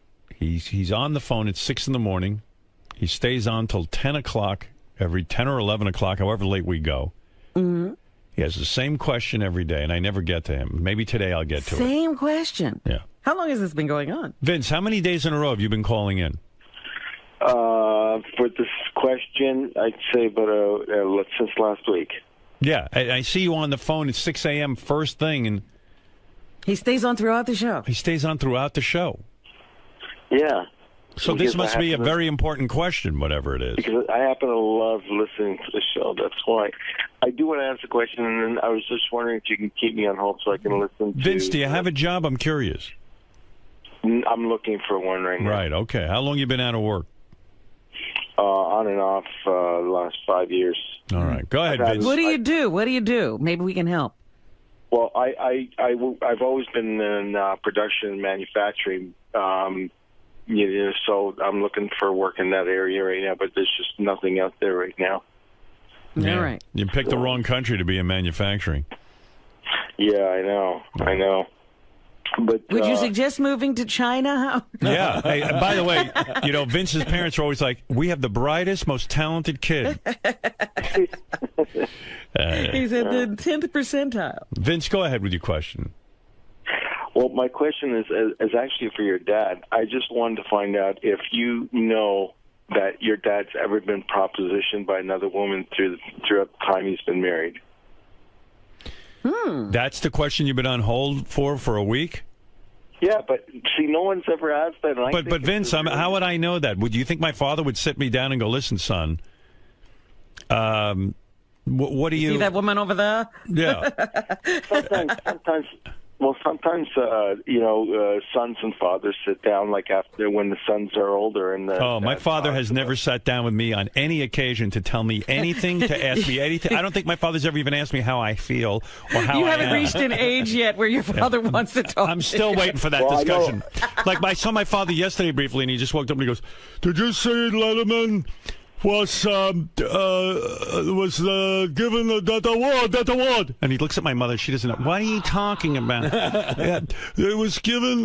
He's talking about the Kennedy Center honors. Yes, and I just sit there and let him work it out. I don't even interrupt because he doesn't hear me anyway. He goes, "Did you see that?" He walks right up to me. "Do you see?"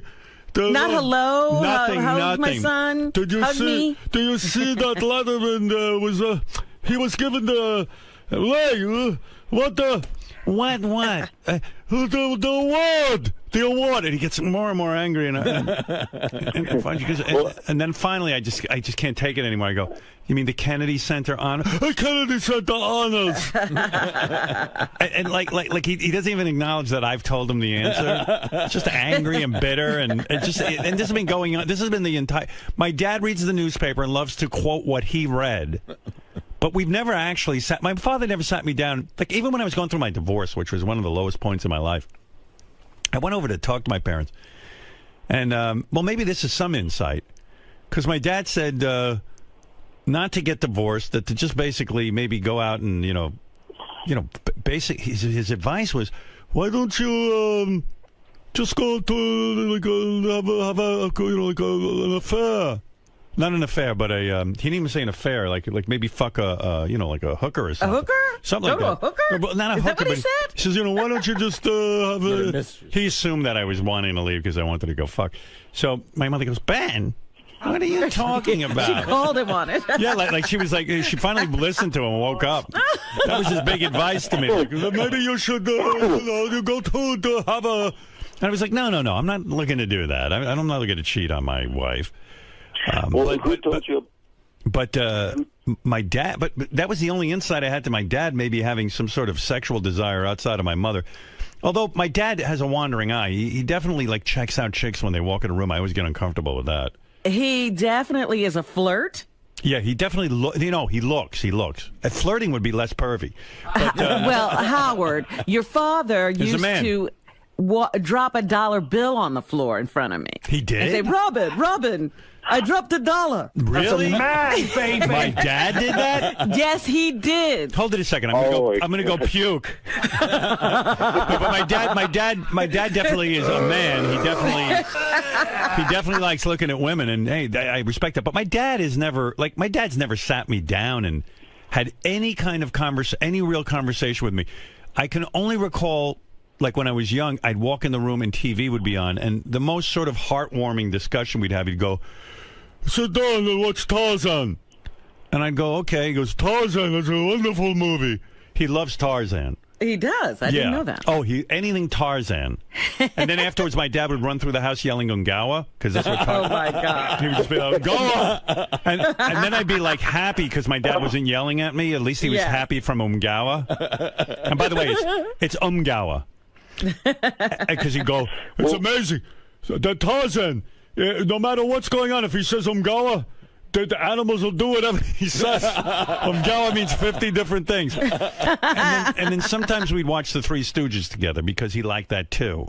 Right. And anything Frankenstein and Dracula too. So it made me happy because my dad was in a good mood when he watched these things.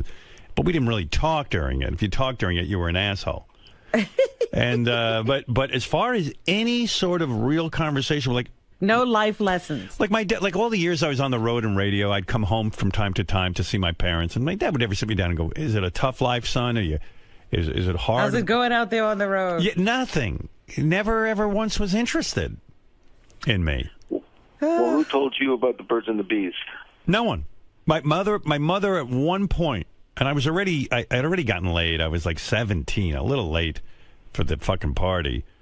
But I'd already, I'd already fucked women and stuff. And One day my mother goes, your father wants to talk to you. My father doesn't want... When does my father want to talk to me? Unless I fuck up, you know? This was not his idea. The only time my father would talk to me, too, and then I'd have a shitty report card.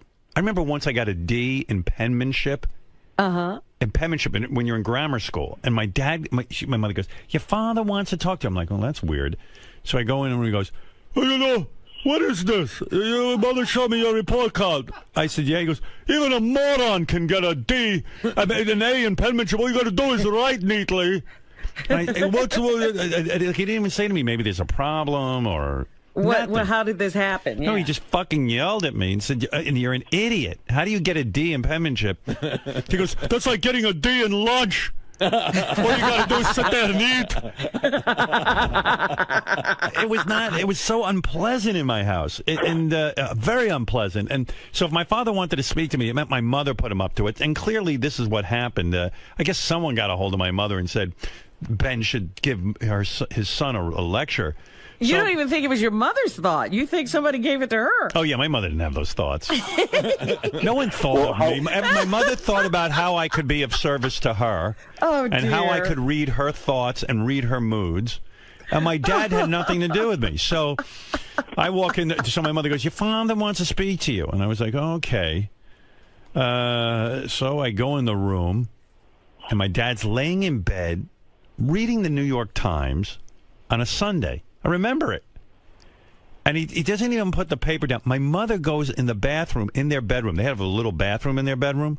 And shuts the door so a crack is open so she can listen. So my father goes, while the paper's here, he goes, do you have any questions about the girls?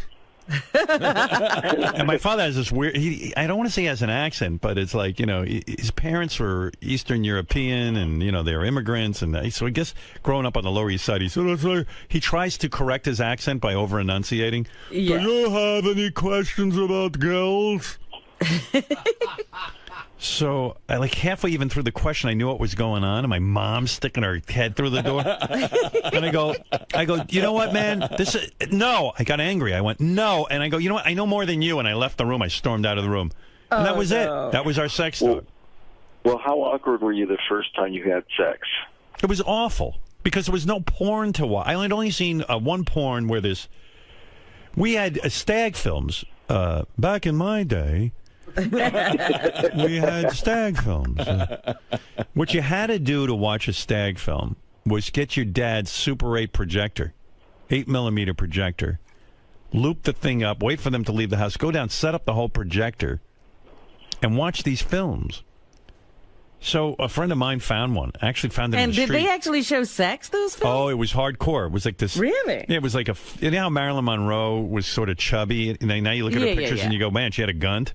There's a broad in the film. She's wearing a fur coat. She calls over. I told you this. She calls over a TV repairman, and she's in a fur coat. And she's been playing with her vagina before she calls him. She gets this idea. I'm playing with my vagina. I'm all by myself. I'll call the TV repairman. He comes in, and she's sitting on the couch, like spreading her legs and stuff. So while he's fixing the TV, and it's all silent. There's no audio. Right. That's what I thought. These are silent films. It's like that film where they shoot the moon with a rocket in his eye. It's like one of those fucking things. That shitty movie that everyone carries on about if you're a film major. Andalusian Dog. Whatever that is. What is that film? I forget. Yeah, they'd shoot a rocket into the moon. His eyes all fucked up. And everyone's carrying on like that's some good cinema. So, or that train, the great train robbery. Right. You want to hang yourself when you're a film major. So anyway, so I would be down in the basement, and my friend found this fucking 8mm thing. He was afraid his parents would find it. So I watched it. I remember jerking off in my basement with this 8mm film going, oh my God, if my parents come home, and things like it's crazy. I remember jerking off, taking the film out of my drawer and looking at the individual frames. I mean, it was crazy. And this film, so the guy gets physical with the woman. I know what she does. She steals his wallet the TV repairman's wallet and takes his money out of there, and then he asks for payment. She gives him his own money back. Oh, dear. He opens up his wallet to put the money away. He sees his money's missing. He starts to smack this broad around and smack her ass, and she goes, please, like she mouthed, like they literally had subtitles, like little cards, and she goes, no. And then he takes her, he smacks her around, and then I guess to pay her, to pay him, she fucks him. Right. And this guy fucks the crap out of her. And she's in the fur coat with the heels, and he's like got one of those tank tops on. He's disgusting. She's disgusting. It's just disgusting, but I was so into it. That's the only porn I had was that in a nudie magazine I found on a street corner in Roosevelt. Right. That already looked like some guy had come all over it. I found it on the road, and I was not giving that up. And pages are stuck together. Each woman was uglier than the next, and it's from a nudist colony where women are playing volleyball with full bush. Right. And I'm jerking off to that. It's like, Jesus Christ. And they had such a bush, you'd think they were wearing a coat. Like, it didn't even look like they were naked. And big sloppy titties. I mean, it's not like Playboy. It was just a mess. Like, who wants to see a woman with a big bush and big sloppy titties? It's like watching my mom play volleyball. But, big saggy ass. And it was like, oh, my God. But anyway, that was my jerk-off material. I think the funniest is the real old porn where they have like old music to it, kind of like watching a silent film. Yeah, well, porn was really bad. I only wish that I had, before I had sex, had real porn like kids do today on the internet, because like I could have been a bit of a stud, because it really does teach you how to fuck. It's a great instructional film, and Lord knows I needed instructions in life. I still do. Well, I was going to say, and also an iPad, if the technology was a little more convenient, if I grew up you didn't now, have to set up a projector to see it. Because the first girl I banged, who, by the way, we had here on the show, I mean, I was so, couldn't figure it out. The first time I was actually going to get laid, I was at a lake, we were outdoors, it was nighttime, and we went down to the water, and she's nude and I'm nude. Can you imagine me naked? My big nose, and I had long hair down to. I was 16. I had hair probably down to my ass, and I remember I was like if Fabio got in a train accident, and got his face smashed in. I had the long flowing hair. It's like if Fabio had polio. That's what I looked like, and so. I remember I used to keep my hair in a ponytail, but now I unfurled my hair. So we were holding hands. We walked down to the lake, and I was like, wow, it's going to happen. And then I was like, well, what do I do? Do I lay her down in the water? I can't do that. I was shivering. I was nervous and shivering. So I was standing, and then I started to squat like if you're taking a shit. And I tried to push her down to squat, too, so we could. And I was like, became clear to me. I don't know what to do. How do you get in there? I have no idea how to get my penis. Well, you laugh, but there was no porn back then to really study and to hear how guys do it. And I say, God bless pornography. Because Lord knows it was awkward. And, everyone goes, oh, it's charming, it's awkward. Fuck awkward. Fuck charming. I'm awkward enough. I don't want to be charming. In what sense is that? I mean, the girl was disgusted. And we ended up, I was satisfied. I fingered her. I was thrilled. And then we ended up fucking at my house weeks later. But down in the water, I don't even think I had real penetration. You know what I mean? I just didn't even know what I was doing. And if I had had porn, I would have known what to do. I would have, taken her to the edge of the water. I would have gotten her. You didn't even know about, what did you know of foreplay? I mean, did you know how to get her ready or anything?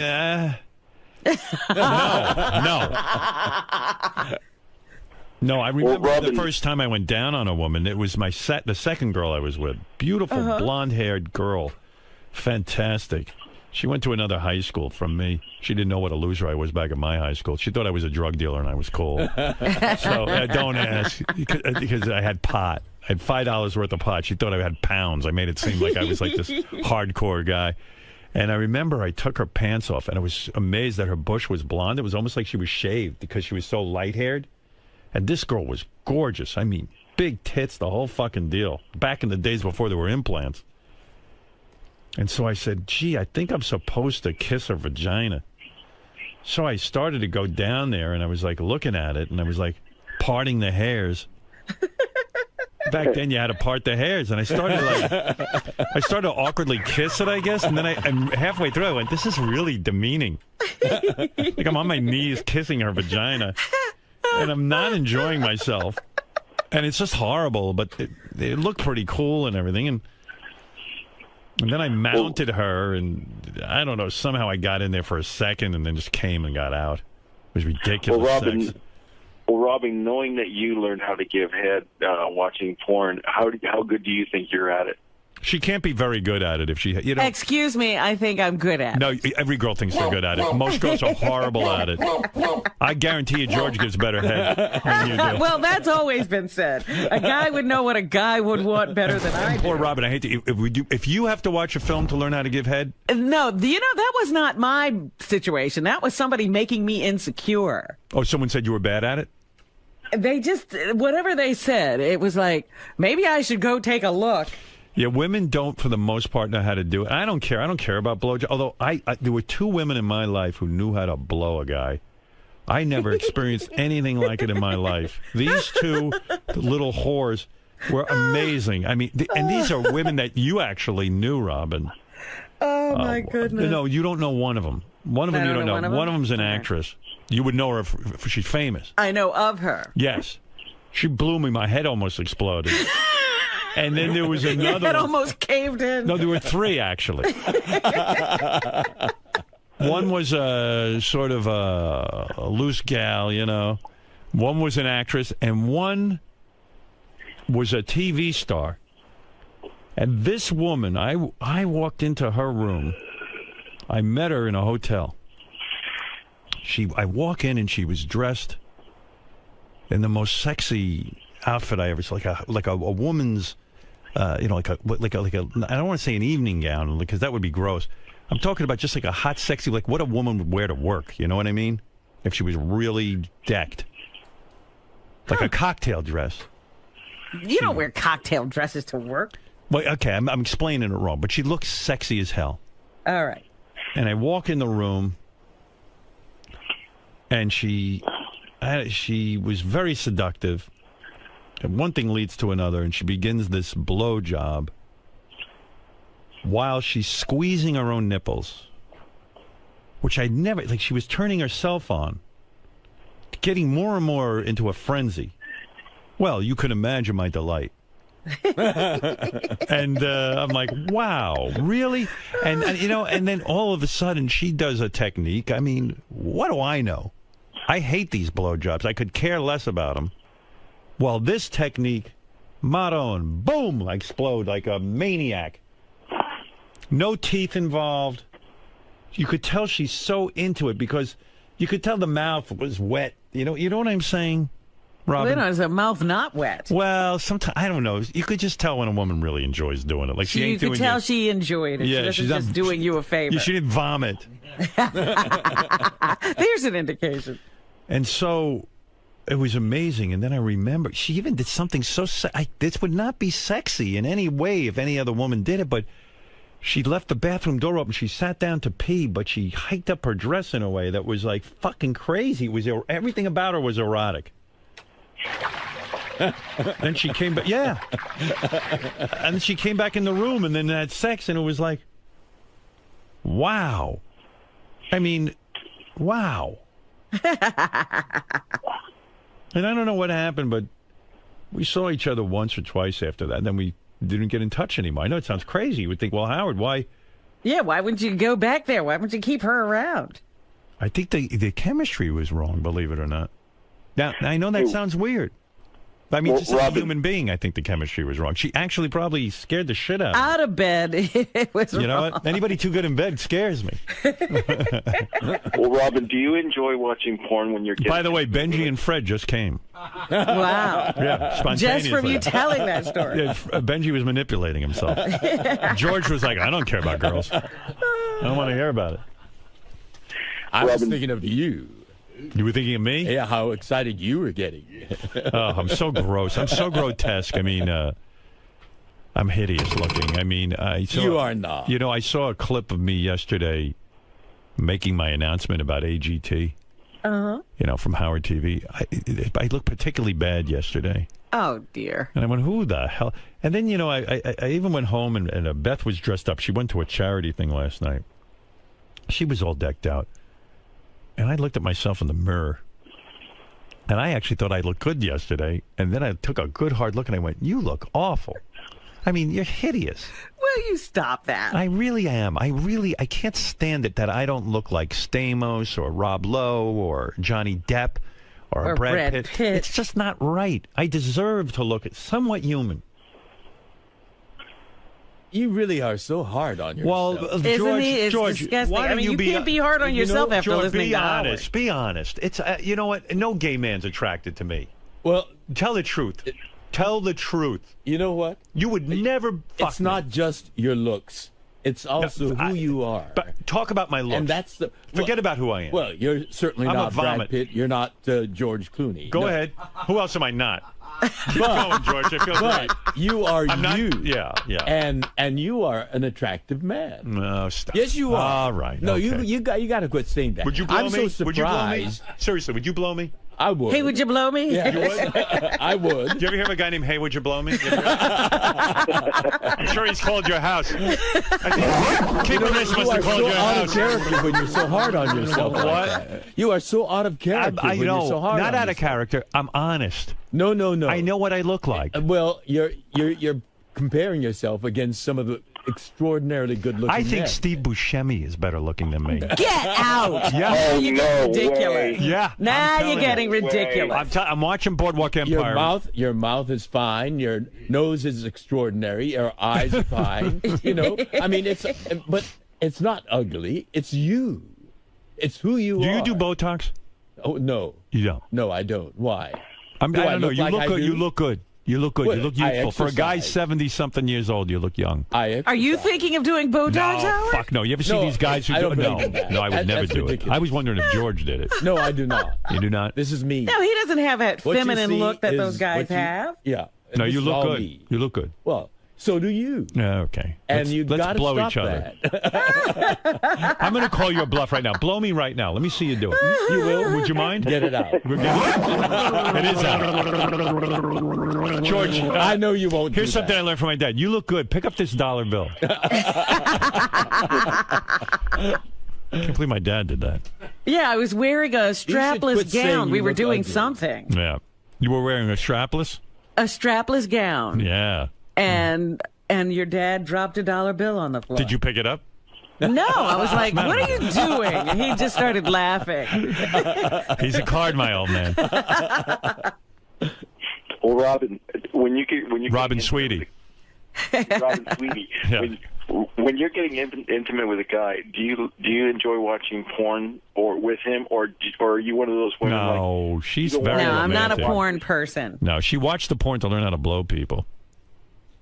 If you want to learn how, ask George. I bet you he could tell you. George, what's the secret to doing it well? Even though I don't think there is a secret, it's just the woman's got to be super into it, I believe. Well, I don't know it from a woman's vantage point. Can you make Brad come in like a second? Oh no, but that's not the point. Sure it is. It's the getting there that's enjoyable too. Yeah. See, he enjoys it. See, gay sex is a whole different thing, Howard. He enjoys sucking cock. You enjoy it, He doesn't want right? it to be Of over course, fast. What? You savor it. You It's savor it. pleasurable. It is. Yes. The sucking. Yes. Why is that Wonderful. pleasurable? It's the guy's dirty penis. No, it's clean. I make sure it's clean. Yeah. Well, why would you want to do a dirty one? No. You've never been to a club where you back in the day? Back in the day, where yes. some guy's smelly balls and you just blow them anyway? I love the smell of the crotch. You There's do? a wonderful scent there. Oh, my. Wait, could you say that into the microphone? I think people missed that. You love what? I couldn't hear you. I couldn't either. No, you say you love the scent of a crotch? So Yes. a dirty crotch is sexy. No, not dirty. What is the But scent of a crotch? Like, you mean when it's a little... Particularly young ones. There's... Hi-oh. Peachy. I get it. What do you mean, like a grimy smell? No, a peachy smell. A peachy smell. A wonderful scent. Like the balls? A fruity scent. A fruity scent, like the balls? What? The balls? Well, it's the whole scent of the crotch. Yeah. Do you sit there and smell it? No, it's there. It's wafting. It's part of the whole thing. Are you sure you're not smelling some ass like some like the dude didn't wipe? No. Yeah, there is a scent, a different kind of scent to the other side. Right. Hey, what's the best age for a great crotch smell? Like an 18-year-old boy? 18 to about 21. Right, and then it starts to sour as they get older. More adult. Yeah, they become men, and then they start to smell. They stink. Do you ever? Oh, here we go again. Do you ever get upset about the smell of your own crotch because of you're older? And I don't smell my own. No, but sometimes I smell my own when I'm like this pee situation and stuff. Sometimes can make my balls smell because my penis is small and my pee drips onto my balls. I don't smell mine. You don't smell it? I don't know. And then it ferments in my clean. underpants like a fine wine. And sometimes I waft up and I go, I can't believe that's me. But I never used to have that. Don't you shower and make sure that... Yeah, I scrub out. But how many times a day can I shower? After I pee every time? No. Well, you don't drip that much, do you? Oh, yes, he does. Every time, George. No, I drip. Oh, no. Occasionally I do that, but no. Yeah, no, I drip. Well, you're extraordinary. I'm a Stern. Of course. All the Sterns. There's only all one the Sterns you. drip. Can you tell different ethnicities by the smell of a crotch, do you think? Sometimes, yes. I mean, if I brought in like 5 guys, I blindfolded you. Nordic types have a different kind of smell. They do? Yeah. What's that like? It's a, for lack of a better word, it's a cleaner, more astringent. Astringent? And what about a black guy? Like, can you smell the difference between a black guy and an Asian guy? It's a more musky. Musky? Yeah. A muskier odor? Yeah. Now we have to have this contest. Yeah, I mean, we have the wrong contest going on. Everything turns into a contest. All right, here's what I'm going to do the next time you come. The least.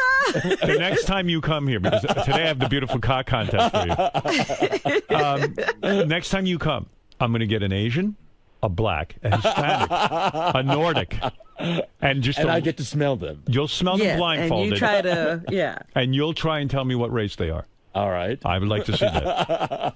And then you are so racist. And that's not racist. Shocking. I want to see if you can tell the different races. You're the one who said you could. Well, I how am I racist? I said there's a certain kind of scent that you can get from certain people. That's what I'm saying. Yes.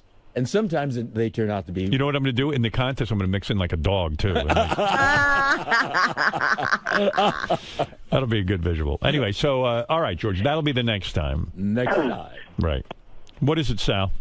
Howard, we would like to know if we can blindfold George and he could smell both mine and Richard's crotch and decipher the difference between the two. But you're both white guys. Yeah, but I'm Italian and Richard's a redneck Kansan. No, he can't break it down that much. Okay. You're being silly. So you don't want to smell our crotches? You're brunette and he's blonde. All right. Enough with your cock. We've seen that thing. It's way too much.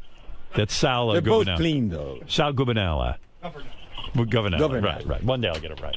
All right, listen, we have to take Howard? Yes, Vince. I got one more quick question, and I was just wondering if you could put me on hold so I can listen to the rest of the show. But my question is this. I was just wondering if you could do for me what you've done for Eric the Asshole Ungrateful Midget. If you could help me get like some parts and some shows or something. You know, I got to tell you, Vince, I'm not a clearinghouse for getting small parts on television shows. You know, Eric the actor is a different sort of case. You know what I mean? It's and he's losing his jobs to Ronnie now. Right. So, you know, I always think it's funny to see Eric show up in these things because Eric thinks he can act. And, you know, Vince, I don't know if it would be as funny. It might just be sad with you. No, because I've done a lot of extra work, but I've never done anything. Oh, you have? I haven't gotten anything principal-wise, but... By the way, Vince is Brad Pitt's brother. I don't know if you know that, Ron. Vince Pitt. Yeah. Vince Pitt. No, Vince Pitt. All right, Vince, I don't have any work, but I'll let me jot down the name Vince, which will make a lot of sense when I have one of these Hollywood types on, and who knows, okay? All right. And keep me on hold? Yes. That's Thank Vince, you. everybody, from... Are you Nordic by any chance?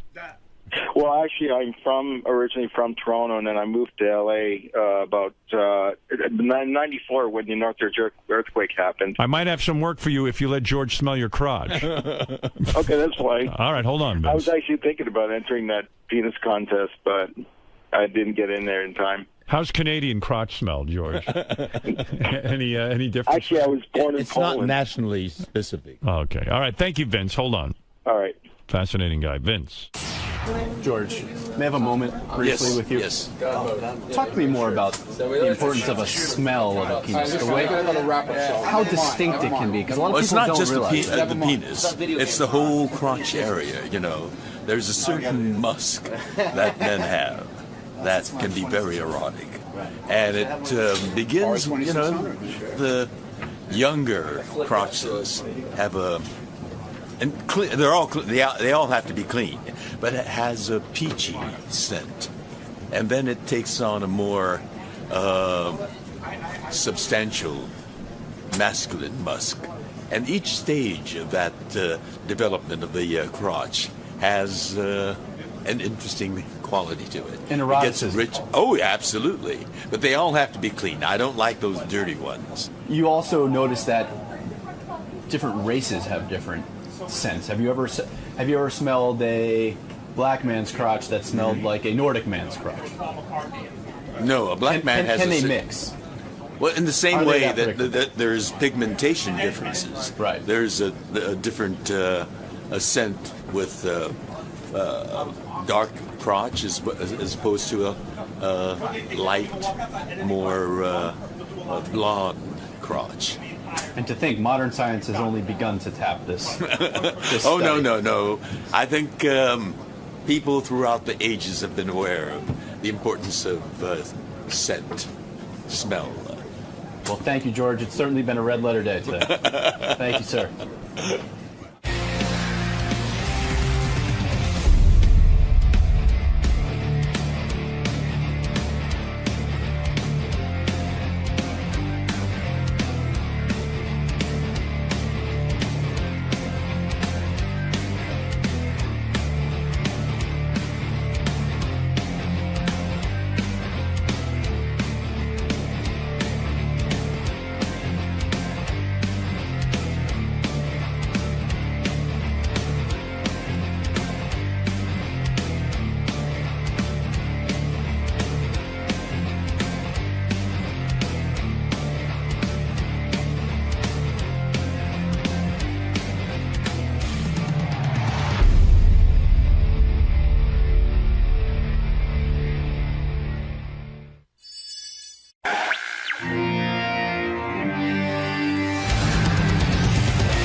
Quentin Tarantino will be in at 7 o'clock.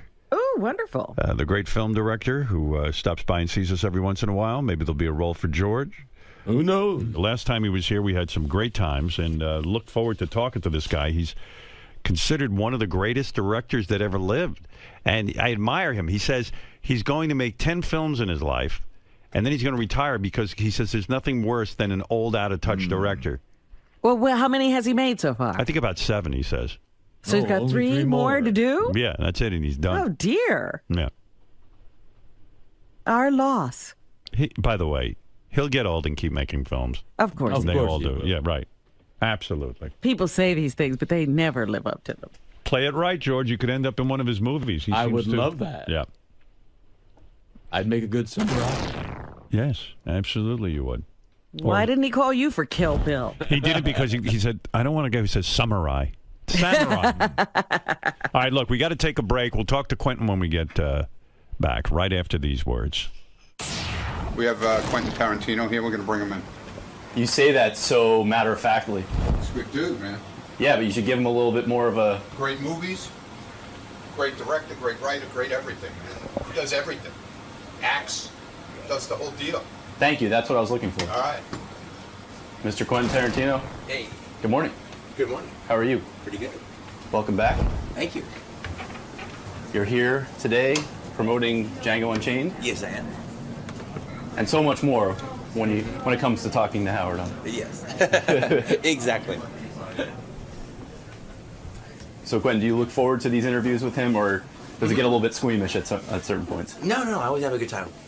All right, we'll see you in the studio. Okay, I look forward to it, man. All right, thanks a lot. Howard TV out. Do you care about who he thinks is like most overrated films or overrated directors? I don't know. That's mine. That's your question? I guess. Well, I thought you had the answers. You're right. Yeah, I thought you had a list. No, I just want to know who he thinks is overrated and what films he thinks is overrated. All right, I like it. JD, I'm with you. Quentin Tarantino has a new movie out called Django Unchained. Django spelled D-J-A. Look at you. Are you tan? Can't be. Come on. You didn't go out in the sun, did you? Don't ever do that. Ruin your look. Hey, everybody. How are you? You a George Takei fan? Are you? Yes, I am. Good to see you, sir. Red Line 7000. Howard Hawks. Yes. Are you an expert on old films and stuff? Mm-hmm. Yeah. I mean, you worked at a video store, wasn't that the story? Yeah. Mm-hmm. And so you became probably an aficionado. Well, I got hired because I was a film expert, and then I had 5 years to just do nothing but watch films instead of get a job for a life. Was that your college in a sense? Yeah, I exactly was. It really was, right? I mean, you working in a video store and watching these videos and movies, you learn technique. And in almost every way, if you think about it, because I actually think, if I had actually, I might have. When I quit school in middle school. I quit school in the 9th grade. How do you get to do that? Do your parents just let you go quit school? My mom did actually. All right. I mean, she remembers it completely wrong. She thinks that I bothered her so much. But actually, let me tell you the whole story. The whole story was I hated school. Right. And so Where'd you grow up? I grew up in the South Bay area of Los Angeles. Okay. And so the thing about it was I started skipping, and it was one of those things where I stayed out of school for 4, 5, 6 days, so much that I know that once I go back, I'm going to be in trouble because they're going to call. Right. So you stay out 2 weeks because you know that the day you go back is your ass. When you stayed out 2 weeks, were you unprepared? Like, would there be a test or something, and then you'd be just completely unprepared? Because that's my worst nightmare. I have that nightmare over and over again, that I haven't somehow prepared for school. No, it's junior high. They weren't ever doing any kind of super serious test. But weren't you afraid of your parents or your mother? Well, no, I was afraid of my mom. That's why I ended up staying out for 2 weeks. So finally, I go back to school, and I know, okay, well, that's it. They're going to call her, and I'm going to get in trouble. So I get in trouble, and she's yelling at me about it. And no then, dad around? No, just my mom. Your dad left? Yeah. Was he one of those guys? Yeah, like, exactly. Goodbye. Exactly. Yeah. Do you hate him? He hate my dad. Would you have you reunited with him at all? Has he tried? He's tried, and I've pushed it away. It's like, fuck you. I don't want anything to do with you. Pretty much. So you've never seen him? He approached me one day. Where? At a coffee shop. You're kidding. No. You're in L.A. having a cup of coffee. Yeah. How did he track you down in this coffee shop? Well, I think he'd it was this coffee shop that was in Santa Monica, Santa Monica Boulevard. That is kind of like a Schwab's drugstore kind of place where a lot of old actors go there and stuff. So I think he had heard that I was I used to go down there. So he kind of became a regular. And I was never lucky. I was never unlucky enough to bump into him. And then one day, I'm eating my breakfast, looking down, and I look up, and there he's standing there. Wow. Do you think that what was he after, really? Because, I mean, he wasn't interested in you as a child. Mm-hmm. He wasn't interested in you when you worked at a video store. Yeah. Suddenly, he comes out of the woodwork and says, "Hello, son." Yeah, exactly. I mean, that's part of the thing about it is, he had 30 years if he wanted to get in touch with me. Ample to get time. in touch. I mean, if it was really bothering him, he could have actually got in touch with me anytime before. He had 30 years to reach out and touch me. Right. And what did he say? What were the first words? Like, "Excuse me, Mr. Tarantino," or was it like? He basically. I looked up at him and I was like, and I realized who he was. You knew right away. I just sensed it. It wasn't because he looked like me or anything. Did he look like you? Not really. Not that I can tell. You look more like your mom? Yeah. Okay. You didn't have pictures around the house or anything? Well, no. Not of the guy who left. Yeah, exactly. How old were you when he left? It was 2. 2. Wow. Yeah. Okay. So you kind of go, I think this is him. Yeah, exactly. Does your heart start beating really fast? Well, it's just I thought this day may come, and here it is. And I actually even said, I figured this day would happen someday. Because, here it is. And what was it? What did he say? What were the first words? Like, "Excuse me, Mr. Tarantino," or was it like? Well, it's just I thought this day may come, and here it is. And I actually even said, I figured this day would happen someday. Because, Here I am. So does he refer to you as son, or does he say I'm your dad, or? No, I guess we just kind of got it. All right, he'd been making overtures trying to get in touch with me for I think a couple years by this time. Right. Was he looking for money? I don't know what he's looking for. He never got to that? Yeah. So what did he say to you? He just asked to sit down, and I said no. Wow. Oh. Good for you. And I just, I just looked at my plate and then took my hand and just waved him away. And was that it? And that was it. And he left? Yeah. All right, and you don't regret that at all? No, I don't regret. No, I don't regret that at all. I mean, other than thanks for the sperm, I got really nothing to say to him. Did you ever sort of wonder what's happened to him? Does he have another family? Does he have? I mean, you got to be curious. Well, I don't want to be curious about stuff like that. But you are, yeah. Not really. But the thing about it though is, because he's just never. It never meant anything to me because I didn't even know he was alive for 30 years. Right. So it's just no financial support, nothing. Yeah. But the thing is though. One of the things is, he used to be an actor when he was younger, but I don't think he never tried to do it for real. Right. Just, studied and stuff. And, but anyway, what happened is him and Al Pacino's father, Sal Pacino. Yes, Sal Pacino's been on the show. Okay. Yeah. Well, they hooked up and became this little team, and they do these straight-to-DVD movies, and they call themselves the Silver Foxes. And they act in these gangster movies, the straight-to-video movies, so the boxes can say Pacino and Tarantino in. Oh, my goodness. Maybe now I'm thinking I might have had your dad on the show. It's possible because I had the Silver Foxes. Well, he's one of the Silver Foxes, I think. And at the time, I probably just didn't know that I didn't know you were a stranger. He was just like, hey, I'm Quentin Tarantino's father. Gary, did he come in with Sal Pacino that time? I'm just curious. Because I don't recall, but I know I had the Silver Foxes on. Yeah, I think I think he's a member in good standing of the Silver Foxes. Did you ever watch the movie? No, I didn't even want to know what he looked like, so I didn't. I wonder if you have any half siblings. You probably don't, because they probably would have come out of the woodwork. They would have come out of the woodwork too. Was Quentin Tarantino's dad on? Tony Tarantino was in fact a guest on the show. Wow! You're kidding! Holy mackerel! We just looked it up. Wow! I knew it. We spent more time with him than you did. Yes, you did. Yes, you did. Great guy.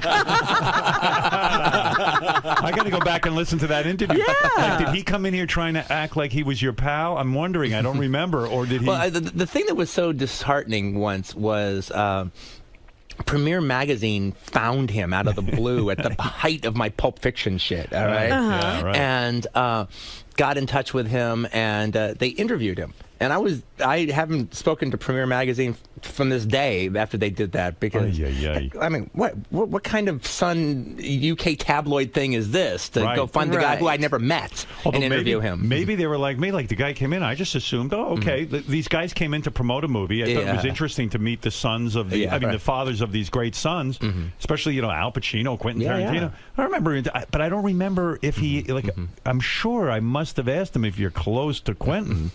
I don't know. I don't even have any recollection of it. Well, the thing about it was the thing that was so disheartening. Again, I didn't look at it because I didn't want to see his picture per se. Right. But at the in the article of the Premiere Magazine, it's him dressed like a reservoir dog. Oh my God. Pointing a gun at the camera. Oh my God. What is it? So I'm looking at the notes from the interview. You cracked the same exact joke then. You told Tony, hey, I'm closer to Quentin than you are. Oh, good. And then you I let him have it. And then you did, because Tony had said that he had almost never met him. And then you said that you were going to try to get a reconciliation. Yeah, I'm sure I did. Yeah, thanks a lot, Howard. Well, hey, what did I know? I want that guy in my life, grease the wheels, mate. Let me apologize to you right now for even attempting that, which I'm sure I didn't because I'm a phony. But I just wonder if you have any half-siblings or anything like that. But who knows? I mean, and who cares, really? Yeah, exactly. You know what? You've done very well for yourself. And who knows? Maybe that was your rebellion dropping out of school. But I got to tell you something. Harvey Keitel, actually, he brought it up once, and I told him, and he actually said the most right-on thing. Hey, Quentin, if they wanted to leave, better he leaves than to stay and not want to be there. You know what? That's the best advice ever. Because I was thinking about, I was reading in the paper about this guy and his wife are arguing about The Walking Dead, the TV show, and he shot her. And I'm like, and I always say the same thing. I go, why don't people just leave? You know, but no, they don't want to leave. Imagine your father stayed there and tortured you because he was just angry. He actually did you a favor. I kind of look at it that way. Do you have regrets that you didn't stay in school? Because now, like, I didn't pay attention in school. I mean, I went to college and everything, but I didn't. And I look back on my education now, and there's these huge gaps in my education. And I fantasize now because I do love to learn, and I take all kinds of online courses and stuff. Don't you fantasize that you would have taken advantage of that time period and really gone to school and gone to town with everything? Well, here's the thing: is from the moment I quit school, I kept up my self-education pretty much to this day, especially about the stuff that I care about. Right. The thing that was sad about me quitting school. I mean, look, there's a big bragging notion about the fact that, I didn't even quit high school. I quit middle school. Right, yeah. And to actually become a success later, there's like a lot of cool bragging rights. Makes me look even smarter. Right, you know? But, and also, I think a lot of people go, hey, he quit school, I can quit school, and I'll be a big film director. It just doesn't work. You know, he's also a genius, you know. But so that is happening now. A lot of kids are pointing to all of these very successful dropouts saying, I want to be like that. But go ahead, finish your thought, though. Yeah. What was the... The thing that's sad is when you quit in the 9th grade, you don't understand anything about college. No. I actually literally thought in the 9th grade that school would be exactly like it was then forever. Well, in a way, no one explained the world to you either. You didn't have a father who explained it to you. Your mother was probably busy working her ass off. She was, actually. Yeah. And so the thing is, it would have been great to have a college experience. It would have been great to go away, meet all the people that you meet in school, and all the whole social and learning aspect of it. So did your mom say to you, look, if you're quitting school, you got to go support yourself? Yeah. And so when you're 9th grade, I remember me How in do you 9th do grade, that? I was highly unemployable in 9th grade. I think I got a job at a hamburger place. But you know where I eventually got a job at? Where? Lying about my age because I was tall enough to get away with it. Was at 16. No, I was officially 17 by this time. No, I was 16. 17 would have been almost good enough. I got a job at a porno movie theater. Wow. As an usher. Oh, so jealous. So you lied and said you were 17? They let you have the job? I lied and said I was 18. And people forget that like there wasn't a lot of porn around. You know what I mean? Like maybe it was when you're younger than I am. Yeah, well, yeah, exactly. It's I'm not younger than you. Oh, yeah, I'm younger. Yeah. How old are you? I'm 49. Oh, I'm 58. You're much younger, yeah. I'm an old fart. I mean, it's getting near the end for me. But here's the thing about that, though, because I worked for the Pussycat Theater chain. Yeah. All right, out in California, and it was the Torrance Pussycat. So it was literally the last rung on the Pussycat Theater chain, just before Super 8. Right. All right, you played the Torrance Theater. Right. But the thing about it though was.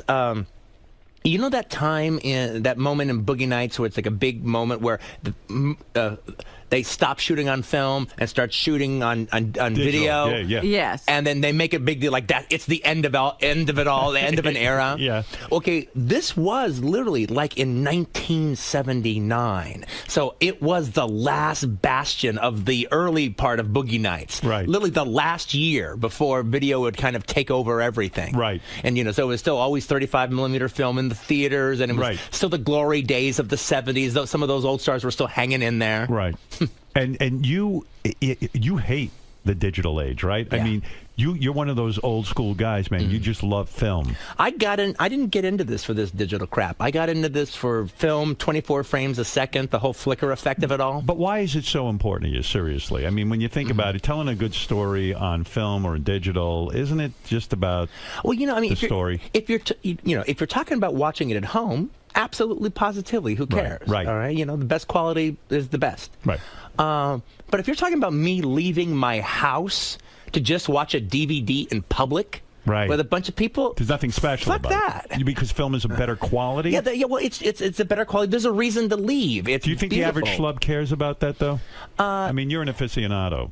I don't think they care. I don't think it's the thing that they know that they care about. Right, but they would care if it became sort of ordinary to go to the theater. As it becomes ordinary to go to the theaters, and all of a sudden, wait for you to go watch some of these digital projections or something, and say something happened. Yeah. All right, and all of a sudden you see the film rewinding on the big screen because there's a glitch in it or something like that. Now all of a sudden you feel really ripped off. Well, wait a minute, I can do this at home. Right.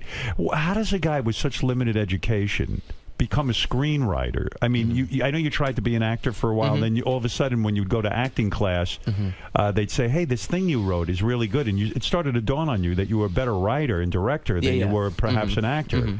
And so, how does a guy with a limited education, 9th grade education, how do you know how to even in that format know how to write a screenplay? And is it embarrassing? Is your grammar poor? Is your spelling poor? I mean, is it embarrassing to you? When my vocabulary is not poor, you know.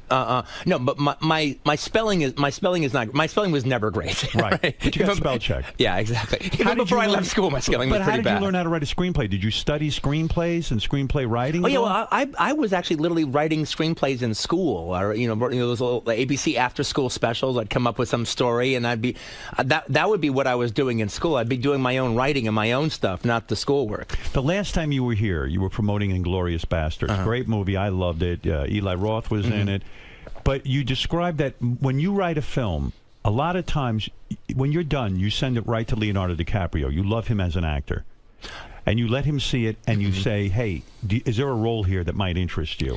It's not 100% that way. I think it's more about the fact that he likes my writing, so when I finish the script, he makes sure he gets one. He turned down the role of the German, he turned down that villain role. That's more rumors. That's not really kind of the way it happened. I think a lot of actors turn down roles in your films because it's hard to read the script and go, this is going to be a great film. I think they get scared. You offered the role in Django, the new film you're promoting. The guy, what's the guy? Jamie Foxx took the role. But you talked to Will Smith about it. Yeah. And I think Will Smith chickened out in a sense because I think when they read your roles, even though you just Inglourious Basterds made something like what $352 million, I think they read it and they get scared because your writing is so out there. I think it takes a special actor to sort of get what you have on the screenplay. Is that fair to say? Well, he really liked the script and stuff. You know, it was just one of those things where we got together and talked, and for a couple of days, for hours actually. Is that what it takes in order to convince Will Smith to give him the courage to take this role? Well, it's not that negative a thing. I mean, I had actually just finished the script, so if I'm going to cast you as the lead, I'm going to want to talk to you about it. Right. And we don't really know each other that well, so that's part of it is a getting to know you process, as it was. Do you do this getting to know you process, and then all of a sudden realize, hey, Will Smith's not the right guy for my film? Have you ever done that? Yeah, well, that's kind of what happened. That's kind of what happened. Not in a negative way. I actually really enjoyed the time with him and stuff. But it just wasn't right as rain. Because you didn't think he could play this role. What is the role? A slave? He's the guy's a slave, and then who gets bought by a bounty hunter and turns into a bounty hunter, becomes the guy's partner. So again, this is your fantasy because in slave days we know that black guys didn't become bounty hunters in the same way that Hitler wasn't killed. Yeah. A black guy could have become a bounty hunter. Right. All right. It's your imagination gone wild. Yeah. And maybe Will Smith couldn't wrap his head around the whole thing. Well, no, he really liked the piece and everything, but it was like it just wasn't a perfect fit. When Jamie came in and we talked, it was a perfect fit. When you realize a guy isn't a perfect fit, but he's an important guy like Will Smith, do you try to act like a prick so that he won't want the role and start acting? It's like kooky? breaking up with a girl. What do you say? Yeah, that's how I do it. I act really. I go kooky.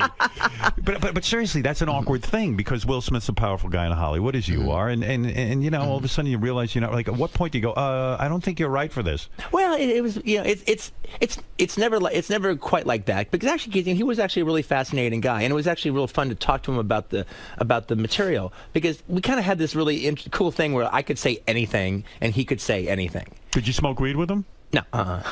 Different from going to Brad Pitt's Yeah, house. it was a little different. Did you get in trouble? The last time you were here, you told a fascinating story how you spent, again, days with Brad Pitt trying to sort of figure out if he's right for the role and talk about it, and you guys smoked a tremendous amount of hash. Yeah. It turned into this big brouhaha because Angelina Jolie had given him an ultimatum, you didn't know this, not to get high anymore.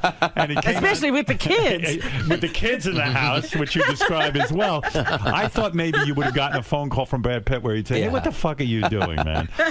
Well, no, because he let the cat out of the bag first. He mentioned it at the press conference at the Cannes Film Festival.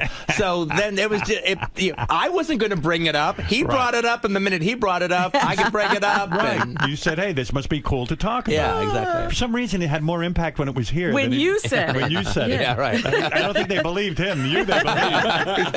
Yeah, exactly. Is it a great life being a film director? I mean, Django's coming out. Even though your last film makes like $352 million, which, by the way, what do you see off of the $352 million? You're the director. You're the producer. You got to do. Who'd you do that with? Weinstein? Yeah, So Weinstein and Universal, yeah. You did this film too, Django, with Weinstein? Yeah, Weinstein and Columbia. Do you immediately go to Weinstein every time you want to make a film? Right. Why? Because he backed you early on? Yeah, well, and also, me and Harvey have a wonderful relationship together. He doesn't and, give you any shit. Well, he gives me shit. I give him shit back, and it all works out. Is that right? Will he come to the set and say to you, hey, you're filming Inglourious Bastards, and I don't know about this. It doesn't look right to me. No, actually, he's usually blowing me on the set, all right? It's it's always really good on the set. It's in the final edit that he... But haven't you built up enough... I mean, $352 million you made for this guy the last time around. Well, Harvey's got good taste, too. I do like to hear what he has to say. Sometimes we disagree, but it all works out. Did you think Inglourious Bastards was going to be that successful? I hoped it would be. Don't you get scared every single time? I am sure you must. I mean, because you don't want it to come crashing down, right? Well, I mean, it's like for instance, if Django Unchained comes out and it's say were to come out and it's what I'm trying to say, disappointing commercially. Right. It doesn't quite make as much as we'd like it to make. So right. I can't even imagine it being a complete disaster. But say it's just not as much as we want. Right. What do you want, by the way? I want it to be a fucking smash. He wants it to I want everyone in the world to see it. Is everybody expecting $100 million or something like that? Well, yeah, we're expecting $100 Harvey million. went out and bought a new car already. We're expecting $300 million, if not more. It seems to have the right elements. Yeah. In the sense that Django, because if it interests me, that means it interests everybody. Because I have a very short attention span. Like, I saw Lincoln, I hated it because it was just too boring for me. Did you like Lincoln? I haven't seen it yet. Don't go. I mean, you'll just be bored. Or go in late. I don't want to ruin it for you, but he dies at the end, and they don't even show that. The best part they don't show. Yeah, the best part. No guts, no blood, nothing. I mean, good luck. Do you have Spielberg worship? I mean, are you is he like your god or something? I'm a big fan of Spielberg as a director, for sure. The best films of I don't know where I read this, but you said your top 3 films from this year were the Woody Allen film. No, that was last year. That was last year. Woody Allen. Yeah, it was. What was it? Woody Allen, Rise of the Planet of the Apes. Right. Yes. That was great. Yeah, Rise of the Planet of the Apes was that's one of those movies that actually, for like a big, franchisey kind of Hollywood movie. Yeah. That's a movie like that gives all those movies a good name. I thought it was wonderful. Yeah. How come films like that can't win an Academy Award? It would have. I mean, I almost gave it #1 film. It was funny. The Midnight in Paris just kept staying in my mind as time goes on, and the fact that it played for 6 months, I actually found myself. I saw it a couple more times over the course of those 6 months. Yeah. And it was funny though. It was one of those things. I thought it was so funny the first time I saw it. Second time I saw it in the theaters, I didn't laugh hardly as much, but it was still interesting. Right. It was still, and I liked Owen Wilson a lot more than I ever have before. I thought he was really good in the film. So when you see that, do you say, hey, maybe I'll put Owen Wilson in one of my films? No, I would not say that. Really? I don't like him. You don't like him? I don't what like don't him you at like all. about him? He just rubs you the wrong way. Yeah, he's one of those, comedy actors. You either like them or you don't. Wow. And he's one of those comedy actors I don't like. Wow. You just don't like his performance. I just don't think he's funny. And so it's true. You have to make those judgments as a director. You can't just you can't be wishy-washy. Jonah Hill, I really think is funny. I think he's terrific. Owen Wilson, not so much. Jonah Hill in Powerball. Was that the name of the movie? Oh, Moneyball. Moneyball. It was great, right? He was fantastic in that. And so you put him in Django. Yeah, he's got a little cameo in this. He plays a slave owner? No, he plays a member of like the early version of the Ku Klux Klan, or these guys known as regulators. So what we're going to see in Django is a movie about the Deep South. Yeah. during slave days. What's the year? It's like 2 years before the Civil War. All right. So you have to know something about the Civil Oh, yeah. War. So you have to go research this when you write it, right? You say, do you say to yourself, I want to make up a movie about the Civil War, so I'm going to go study the Civil War. I didn't have an education in this, so I'm going to go study it? Well, the thing is, actually, I am really knowledgeable about history, and a lot of those are all the things that I was interested in. Because you read on your own? Yeah, exactly, yeah. So knowing what you know about the Civil War, you don't really need an expertise because it's a fantasy, and you decide that in this... Look, this is not quite the same thing as Inglourious Basterds. This is an alternative history. Right. This has a very legitimate historical setting. And for that matter, so does Inglourious Basterds, Until I Kill Hitler. Right. I'll get back to Django in a second, but I got so many questions for you. When you make $352 million, you hear from everyone, including your old father there. I mean, when you make, it's crazy. Dad! Look at that. That's my boy! I just saw you with Sal Pacino in a movie. What his fantasy was, you're going to put him in a film? So so it's like, 5 dads show up when you make $352 million. But, I mean, you're on top of the world. But if you're on top of the world, then when a movie does poorly, you can easily sink into a deep, dark depression, right? Well, it's one of those, look, if I was... I'm a commercial director insofar as my movies actually, for the most part, have done actually really very well, especially as far as compared to what they cost. They've done quite well. Right. You're not one of those special effects crazy man. Yeah. No. Admittedly, the budgets have gone have gone upwards. What was the budget on Inglourious Basterds? Because I mean, you had a lot of location shoots and stuff. Yeah, exactly. It was about like $75 million. $75 million, which means $100 million, because everyone lies and lowers the number, right? It wasn't 100. It was 75. It was $75 million. Yeah. Does Harvey come to you while you're making the film? Go, Jesus. No. That was meant to be. That was we considered that doing that for a good price. How do you come up with a budget? Do you have to sit there and say, "Hey, I'll need this location. I'll need that location"? You work on the budget. You figure out how many days it's going to be and all those things, and then you have the budget. Then you have a little bit of money to play with in case you're a little bit wrong. Why are the movies so expensive now for your movies? Is it because what's gone up in price? The cost of film? No, I mean the actors. What is it? The actors? No, it's like really it's. Frankly, the money in my movies, the money goes to the time to do it right. Right. Yeah, you don't pay a lot of money to these actors. You get big name people. Yeah, I mean, no, we don't pay their highest going rate. Right. I see. All right. Okay. We pay them for what we have to pay as far as our budget. Now, if you have $75 million, you actually have a few million to pay. Right. All right. But I can't pay their going rate if they're just going to put themselves on the open market and get the highest bidder. Are you one of those guys that says to yourself, "Hey, I'd really like to come in even $5 or $10 million under budget so I can be a hero to Harvey and everybody else"? Do you ever say that to yourself, or do you just spend every dime? In the case of in the case of Inglourious Basterds, in particular, I was kind of doing that, not as far as maybe coming in under budget, but the idea though is, the less the movie costs, the less it has to make back in order to be a hit. So I'm very conscious about that. Do you ever pinch yourself and go, "Oh my God, I can't believe I'm at the helm of $75 million movie"? I mean, what a responsibility that someone's investing $75 million in a crapshoot. I mean, it is a gamble. Oh no, I mean, there was this wonderful thing that the old director Sam Fuller, who's one of my heroes, said in a film. And he was talking about the old studio business in particular. And he goes, "You've got 5 studios, 5 gamblers, all betting on pictures that move. And when they make their bets and they bet right, they entertain the world."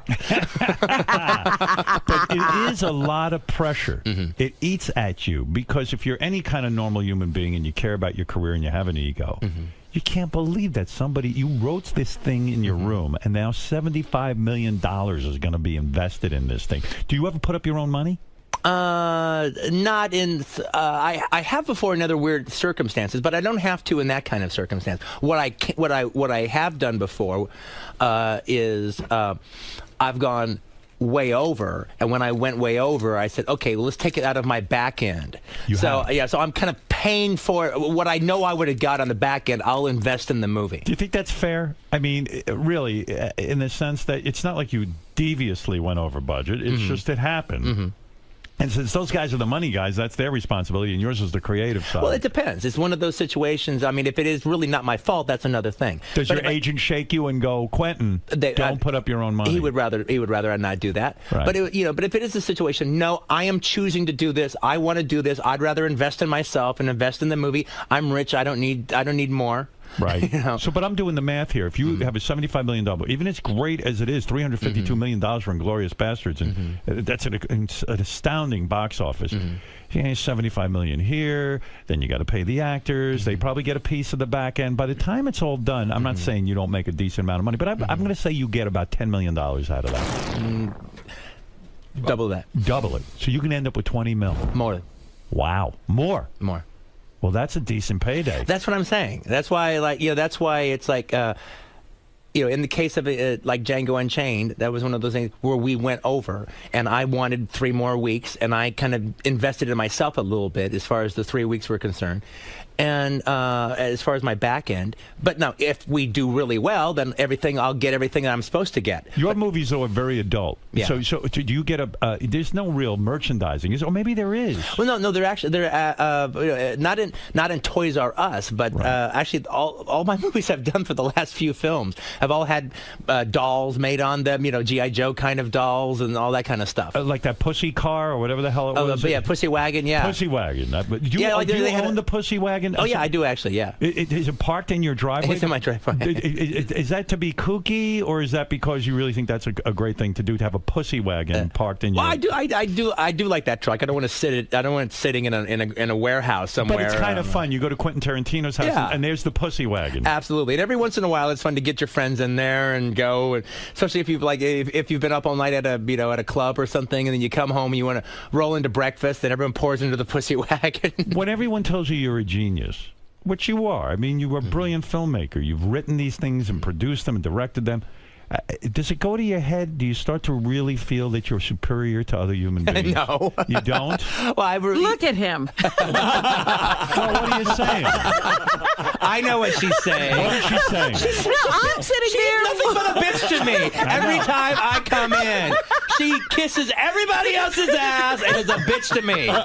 You're gorgeous. Is she trying to say you're not hot? I'm not saying. I'm simply marveling, actually, at how down to earth he is and how unpretentious he is. But don't you start to feel you're better than everyone else? No, I don't. You really don't? No, I actually have one of those things because I was... like a lot of us geniuses, like Eli Whitney and Albert Einstein, I wasn't so good in school. Right. So I was so ungood in school, I quit. That's how ungood I was. Quentin, did you get an opportunity, because you had a lot of years where you were working in video stores and doing that, did you have an opportunity to sort of spoil... Is your mother still alive? Oh, so do you spoil her now because she was there for you when you were young, and because you're sensitive to the fact that the husband left and left you? Right. Do you now, like, buy her homes and all of that? Well, actually, there was this thing where... there's the whole thing of Elvis buying his mom Cadillacs and houses and all that stuff. Yeah. All right, so remember how I was telling you how towards the end of school, I was doing more writing on my own rather than the schoolwork and stuff? Yeah. And I never understood why the teachers would get pissed off at that. I mean, obviously, the kid is showing some interest in something. Encourage it. Filter it. Figure a way to work that into the schoolwork. Anyway, so at some point, my mom is yelling to me about something or other and reading me the riot act about something.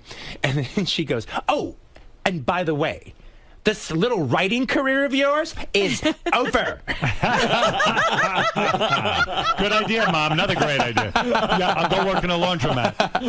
And I go, "Okay, when I become famous as a writer, no house for you. Because I'm going to remember you said that." Right. And she is living in an old age home right now. Good for you. Stick to your guns with her. How dare she? But your mom now is very proud of you, I would assume. Yeah, she's probably like, God, I never thought that schlub would do anything. Right, exactly. He's working at a video store. It is weird. How do you, just give me the short story here. If you're in a video store, How do you become a famous director? Like, what's the switch that turns on? Did you start writing scripts and then mailing them to somebody? Like, how do we all get into this? Because we all want to be like you. Yeah, the thing is, I started writing, the first script I ever wrote was True Romance. Right. The movie that Tony Scott made. Brilliant movie. Oh, thank you. Oh, there's something nice. Go ahead.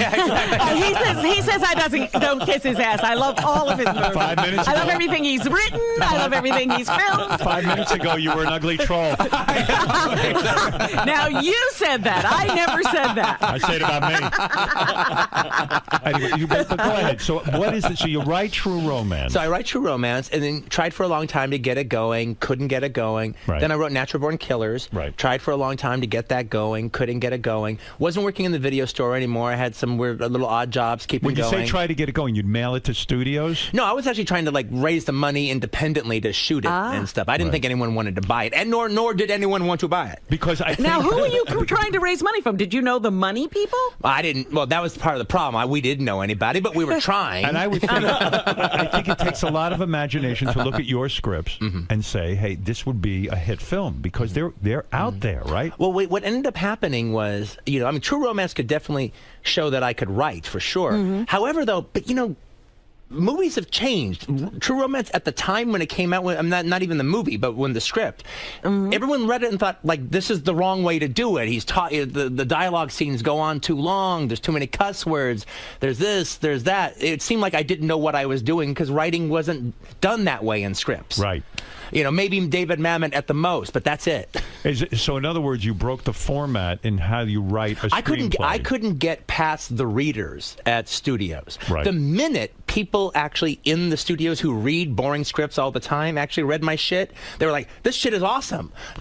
Send it right to us. But the readers would never let it get there. Because readers at studios are afraid to pass it on because they look foolish if they pass on a real ridiculous script. They're actually like the most strident group out there as far as everything has to be properly done. Right, because they're probably clueless. That's maybe why they're readers, And studios have to do that. They get so many scripts. They only go with big studios go with maybe 13 movies a year if they're really happening. And the readers are the ones who kind of look through everything. Yes, it's a it's like they deadly catch. They get all this shit from the net. Right, and they have to read everything because they don't want to miss out on the next big film. Right, yet they miss out on the next big film all the time. So with this film that you're putting out, Django, let me see if I get this straight. It's a story about, you should probably tell it, but it's a story about slave days. And how that whole thing at the plantation, it's very much done in the style of a spaghetti western, because I'm a huge Sergio Leone, Sergio Corbucci spaghetti western fan. And I love that stuff. Me too. And I love that type of West and that type of violent, surrealistic, brutal, but yet filled with gallows humor kind of Western. You love violence in films. Yeah, I do. I love it. And is the violence in this film even more realistic? Is filmmaking getting so great that it really looks like you're blowing somebody's fucking head off and chopping their head off and all that cool stuff? Oh, man, no, we did some stuff that ended up being too realistic that I had to cut it down so an audience wouldn't be traumatized. When you say too realistic, you're referring to, and Jamie Foxx refers to this, that when you were directing a scene where a woman who is a slave is beaten by her slave master, you started to cry. Yeah, because it was so realistic. It was realistic, and it kind of affected the whole crew. It was early on in the production. It was the first time we started officially dealing with that kind of ugliness. Right. We later got used to dealing with that kind of ugliness. But at first, it was traumatizing to everybody. None less the fact that we were doing it in the slave area of a real plantation where the slaves lived. Right. This actually happened on those grounds. This actually happened on the ground. There's blood in that ground. Those trees, have memories of everything that happened there. We could feel the spirits of the old slaves on the property. Were the black actors offended? If you're going to portray that time period, the word nigger was used like how people drink water. Nobody thought about it. So, of course, in depicting those days, you're using the N-word. Yeah. Some people will criticize and say, hey, you're using the N-word because you want to be outrageous, you want to shock the audience. But Quentin's already been accused of that. Yeah, right. So when you were writing this film, because it is heavy with the N-word, Did some of the black actors get uncomfortable and come to you and say it's a little too much? Well, they wouldn't have been cast if they were going to say that. Have you seen Quentin's movies? Yeah, the ones that were cast, we're all down with it. It's different to see a movie than to be in a movie. So do you talk to Jamie Foxx ahead of time and say, "Look, I'm using the N-word quite"? No. They all read the script. They all know what time it is. They knew what was happening. Yeah, exactly. Right. Would you censor yourself because you got so much criticism in the past? Did you start to say, "Well, maybe I ought to tone it down a little"? Well, no. I mean, not in a movie that takes place in this time period. I mean, look, if somebody was like complaining about how often I use the N-word in Jackie Brown, I would think they were 100% wrong. Nevertheless, you could say that because that's my choice to do the dialogue that way. In this case, that is just the way it was back then, and that it was used this often, especially on plantations with tons of black folks on it, and it was almost the way they described the human chattel itself. Right. But Quentin, we live in a time when they're trying to change the words of Mark Twain because of the N-word.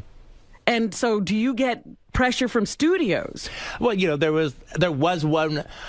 Well, everyone wanted to do the movie. Everyone agreed to it. Did they get a little nervous about it as we're putting it together? Yeah, they got nervous. At one point, they counted how many times it was said. Wow. Did Harvey ever sit you down and say, listen, Quentin, put more N-word in because last time it wasn't like a charge. Harvey knows what's going on out there, doesn't he? He knows what time it is. He's got money up in this thing. That's right. Every page we need the N-word now. Come on. So the movie is violent because those times were violent. Yeah. And then Jamie Foxx's character, the black slave, turns into a bounty hunter. Yeah, the whole idea is... and he's the cowboy who goes out and gets the bad guys. Yeah, exactly. The whole idea of the film is the fact that Jamie is bought by Christoph Waltz, who plays a German bounty hunter. Right. He's bought because Christoph Waltz is after 3 former... overseers. Christoph Waltz is the guy who won the he's the guy from, Oscar for Inglourious Basterds. Right. Yeah. Were you thrilled when he won the I was Oscar? so happy. I've had a lot of actors nominated, but I never had one of my actors win the Oscar. I was so happy. He deserved it. He did. Don't you think that everyone's talking about? You haven't seen the movie yet, but everyone's talking about the guy who played Lincoln winning, Daniel Day-Lewis. I think this guy. Did you see the Sessions? Oh, I thought he was. Oh, John Hawkes. John was fantastic. Did he do a great job? Yeah, and I acted with John Hawkes over 10 years ago, close to 15 years ago. He's in the opening scene of From Dusk Till Dawn. Oh, in that little the like 7-Eleven area when me and George go in there and shoot the place up. He's the counter guy. So you're probably happy to see him doing so well. I'm proud as hell of him. So I actually saw him at an event the other day. I go, hey man, I'm so proud of you. When your actor wins the Academy Award, the highest award for acting, you must be beside yourself. Oh, it was fantastic. It was fantastic. I actually even remember I went to the movies a little bit after that, and Christoph had that other movie coming out, Like Water for Elephants. Yeah. And so I'm sitting in the movie theater, and I'm watching it, and then this actor and that actor, and then it goes, an Academy Award winner, Christoph Waltz. And I felt such a surge of pride just You know why filled that's me. great? Because you sat in a room somewhere. You created this character in your head. This wasn't like you adapted something. No, yeah. And you created this character, and then you found him to do it. And I assume you probably saw I read a lot of people. Yeah, I read a lot of pretty much every able-bodied actor in Germany read for that role. And DiCaprio probably said to himself, "I should have taken that fucking role." Right? DiCaprio. That's why he's in this film, right? I mean, he's probably like, is he in this film? Yes, he is. Yes. You know why? Because he fucking realized. The dummy. So I mean, that guy. I mean, who even talked about him? And now all of a sudden, you put him on the map. Were you nominated as Best Director? Yeah. So did you win that? No. Catherine Bigelow won. For what? Hurt Locker. All right, okay, I could see maybe, but boy, Inglourious Basterds was good. Oh, thanks, mate. Were you hurt that you didn't win it? I was pissed I didn't win Best Screenplay. Right. Who won that? Mark Bowl, the guy who wrote Hurt Locker. Shit. That's bullshit. Hey, That's it how was I their felt. year. Okay. What are you going to do? All right, screenplay, give me a fucking break. It was Catherine's year. It wasn't fucking Mark's year. All right. Yeah, who knows him? Be honest. Did you have a speech? All tides rise. High tide rises all boats. All boats go up. That's right. Did you have a speech prepared for that? Seriously, be honest with me. You did have a speech. I actually thought I was going to win. So what was the speech? Let me hear it. Give it now. No, Give no, me a I don't. speech. I was going to wing it. Did you mention Howard Stern? It was more of a wing it thing. You were going to win it. Yeah. Quentin, when you really believe you're going to win, what is that moment like when you don't? They read somebody else's name. You know what it was? He used the N-word. I'm not kidding. Harvey said, "Save it for the script." It's got to be tough. Yeah, I turned into an angry black man, and ain't this some goddamn shit? Right. Motherfucker! Who'd you bring to the? This is bullshit. I'm out of here. Who did you bring to the Academy Awards with you? Who did you go? Who was your date? Oh, I was solo that night. You're one of those guys who's solo. You know, it's interesting with your love life, and you know. You say now you're ready to get married. Maybe you could even see yourself becoming a father at 60 years old, which is an unusual fantasy. I think maybe. I didn't say it was a fantasy. But you'd be ready to. In other words, you'd be ready to love. I jerk off to the idea. You jerk off to what? I jerk off to the fantasy idea. I'm jerking off to become. Oh, my future wife and our child. Dirty diapers when I'm an old man. So when you fantasize about life, you could now see yourself loving a woman enough that even though it would make you uncomfortable to have a child, perhaps it's not your ideal situation, you would give that to her and you would create this. No, I don't have I don't have a problem necessarily with having kids necessarily. Right. It was actually interesting. About 10 years ago, I actually had kind of baby fever. I really wanted to be a father. Right. Well, that fever broke. Right. Good. It doesn't mean I hate it, Right. but the fever broke. Thank God. I kind of think I agree with you. Because you have things too good. I mean, are you dating now? Are you? Yeah. You with a girlfriend, a serious girlfriend? Or? Yeah, I have a girl that I'm actually getting kind of serious about. Oh, no kidding. It could be. Is this some sort of supermodel, No. or what does she do for a living? She actually writes for. She's a film writer. She writes for a lot of horror film magazines. Because I was reading about your love life again.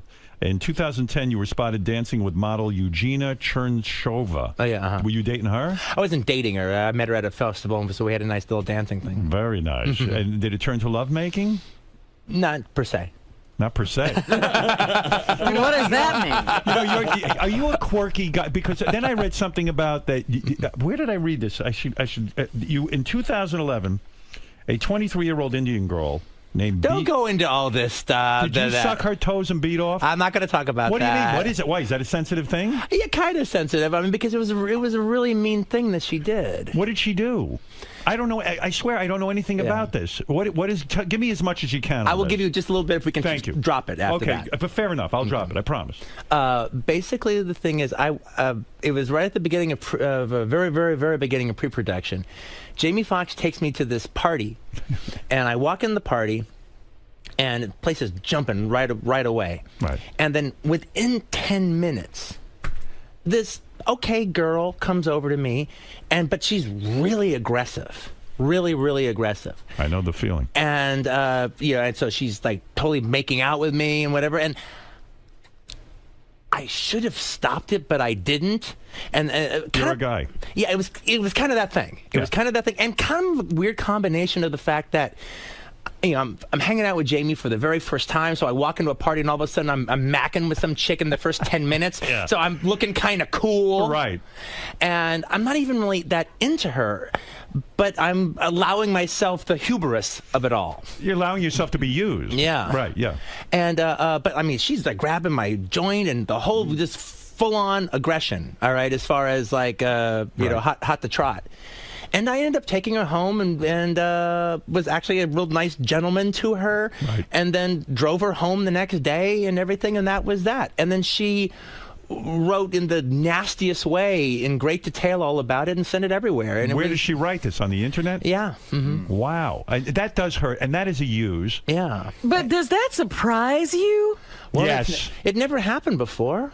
Right. You've done that before, where you walked into a party. No. I'm just started making out with a girl. No. Forget about that aspect. I mean, but just the fact that I've been with a lot of really wonderful ladies, and they've all been discreet, and everything's been wonderful. But you didn't vet this girl at all, Quentin. Who does? No. Can I tell you, when I was single, I gotta be on your team on this one. When I was single, I got into some weird scenes. I mean, I went to parties, and yes, a mishkite like me. Well, that's Italian. You understand that? Here we go. First of all, just say I had women do very similar things, and I got to tell you, I'm a guy. I had never I'd been in a long-term marriage, and suddenly I'm out on the scene, and things are going down. And you're a guy, and you have a hard penis, and you can't believe that this is happening. And I wish I had used my judgment better, but I get a fog. It is that look, I didn't deserve what she did. She's the one that came on to me in a crazy big way. I didn't deserve it. However, taking some skanky gal that I'm not really that into, taking her to my home and everything, I guess not good judgment. You get what you get. But by the way, are you embarrassed? But I don't know what she wrote other than that you kissed her feet or something. Are you really embarrassed by that? I mean, it's nobody's goddamn business. It's nobody's business. Yeah, and it's just and it's just a real. It's like a stab in the back and the front all at the same time. Well, I got to tell you, as long as we're on the topic of women, so I had Kathy Griffin in here. Did you hear about this? Kathy told a story about you and her in this night of passion, and she did kiss and tell too. So it's not only this other broad. So I'll play it for you. I want you to comment on this, because I still think you got to explain this to me as a man. What you were thinking. I want your side of this. Okay. All right. So listen to this. Quentin Tarantino, Kathy Griffin speaking about you. And she's obviously very, very taken with you. We spent the night together in bed and sort of tried to see if we could go all night without having sex. It was sort of became this game between both of us, but now, of course, I regret it. Did you put that out there, or he did? I did. Okay. Oh, you did. And what I learned is that it's ridiculous. I should have just talked to him when I had the chance. We made out all night long, which, by the way, I have to say is my favorite thing. Did he feel you up? Amazing kisser. Did he feel me up? Yes, we were. You had your shirt off. I think we might have slept naked. We slept. This is when I lived in a one-room studio apartment. Wow. So you were naked with him. Yeah. You made out naked. He's fully hard, I imagine. Yeah, of course. And did he have a big penis, Kathy? Yes. He did. Yeah. Everything she said is true. Was there finger penetration? I did not give him a hand job. There was no release on either party's side. Wow. It really was just an evening of super hot making out. Now explain this to me. As a man, I am not going to lay in bed with anybody unless you weren't attracted to Kathy and you were not, hey, I'm not going to fuck this girl. I don't want to get an emotional involvement. But why not bang her? What was the experiment there? This sounds like an experiment. Let's see how long we can make out and stay hard and all that. Well, actually, the part of the thing was we weren't thinking about going seriously as being 100% together, and she was actually a friend of a good friend of mine. Right. So I was going to see her quite a few times and everything. So this, it was kind of the way she said it. It was like this playful messing around, and we just started kind of coming up with little games to have fun. But it was hot. We had a good time. It was a fun night. Yes, very fun night. So she actually, but one of the things that happened, and it was. I've never had. It was the only time I ever fooled around with a comedian who said something as funny as she ever could have said on stage in bed. What did she say? Well, the whole thing about it was, at one point we were talking before bed, right? And she goes, "Okay, yeah, just understand.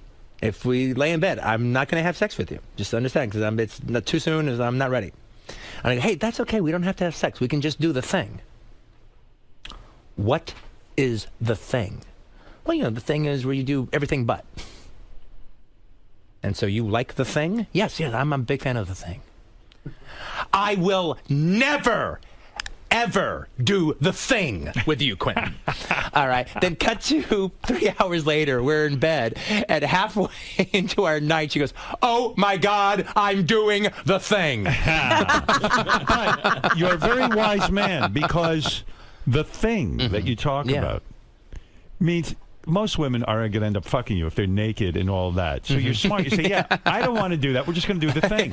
Now, if you grab me and put me in you, well, then, it's on you, baby. So, but do you feel betrayed by that? That she? No. It's different. Yeah, that's completely different. Why is that different from the other girl? Well, one, she's not going into any detail. One, she's very humorous about it. And she's saying you have a big cock. Yeah, that goes a long way. God, I wish someone would say that about me. But she's being friendly, and she's a comedian, and she's doing her thing. This other thing was just like hurtful, hateful smear. Well, on the good side of that, I didn't even know anything about it. Well, that's nice, actually. Well, one of the reasons it went away was because you even read this letter. I'm the innocent guy in this. I mean, everyone who read it, they might have snickered, but like, oh man, poor Quentin, he got fucked over. I mean, well, did the girl have nice feet at least? No. No, not even. I don't know. Yeah. Actually, okay, you know the real drag? What's the real drag? About her was, again, it was a party, and it was a weird party at a house, so I couldn't see her that well. When I actually had her in my room, I realized she had a bit of a beard. Oh. Poor you. And then you were just being nice. Yes, exactly. I've done that. Yeah, but most women I'm with have a beard. I mean, it's remarkable. When you did when they had the roast of you at the Friars Club, you were critical of Jerry Lewis because you said, and I was there, so I kind of know that Jerry thought he was being roasted. He thought he. I didn't say that. Yes, you did. I didn't say. You didn't say that. Yes, as a roasty joke, maybe. But did you get the feeling that it was more about Jerry than you? No. I was honored that a legend, somebody I care about so much as Jerry Lewis, do you was care there. about Jerry? I mean, yeah, I'm a huge fan. He really was an innovator with his films, right? Yeah, I mean, as a comedian, as a star, since I was a little boy, as a film director. Was that fun for you being roasted? Well, it was kind of weird, actually. I mean, I always liked watching the roast on television and stuff, but the problem is we were all scheduled to do it. I was actually in Greece at the time, having this big vacation, and I was actually working on my material and stuff. And it was really going to be great. And then my longtime editor, Sally Minky, died. Yes, I meant to tell you. I was sorry to hear that. And then and literally, I was supposed to come back and do the roast. So they put it off for about 2 months. Yes. But the piss was out of it by the time we did it. It still seemed like a reminder of that. Let me ask you about that, if I may. Yeah. Sally Minky was her name. People I don't think realize it. I was lucky enough to make a movie, so I saw the role of the editor. Yeah, and if a director has every film you made, Sally was your editor. Yes. Even on Inglourious Bastards. Yes. That was your last movie. So every film. And think about it. Editing is probably the most important thing, because after you shoot this stuff, someone's got to piece it together and sort of have that sensibility and sense of timing. I always said that Sally was almost closer to a co-writer than just an editor, because I do actually feel when I write these scripts, they're always big and jangly, and then you get through making the movie, and then it becomes the movie. You cut them down, and they become the movie. And so I've always made it a point that the very first draft of the script is the first cut of the movie, and the final cut of the movie is the last draft of the script. Right. This is the story that survived. Yes, and so the editor is more of a collaborator. So she's like a co-writer almost. So the new movie, no Sally. No Sally. Did that freak you out?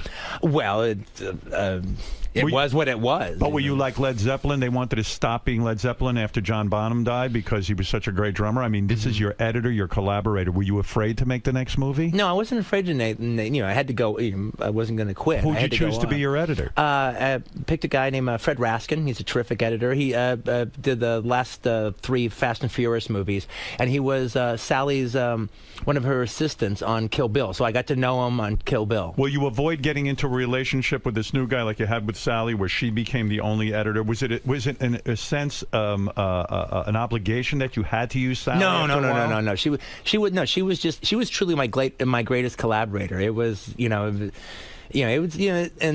it was real sad moving on without her. Were you in love with her? I loved her deeply. Her? I loved her, yeah. The funeral was probably unbearable for you. It was, funerals have a weird way of actually being kind of healing and making you feel good at the same time. With all the outpouring of love and everyone talking about the person. What did she die from? That's the tragedy is it was such a dumb reason she died. It was one of the hottest days on record in Los Angeles. Yeah. And a friend of hers asked her to go hiking in Runyon Canyon in the hills, the Hollywood Hills. She went hiking with her dog in the hills, felt dizzy because it was so hot. The friend didn't walk her back, let Sally go off on her own, and she stumbled and died. Oh, my God. She got dehydrated. Yeah. And the dog was, how what a horrible scene. Yeah, the dog stayed with her. Wow. And that dog was in the editing. That dog was in our editing room every day. You know, she showed up with the dog, and then around 3 o'clock, the kids would come by and pick up the dog. Oh, she had kids. Yeah. And is the dog still with the family? Yeah. Mm-hmm. You never did the thing with Sally, though, did you? The thing. No. She's like my mother. That's sick. That's gross. She's not gross, but that would be gross because she's like my mom. Like your mom. Yeah. Okay, take it easy, man. Nobody knows.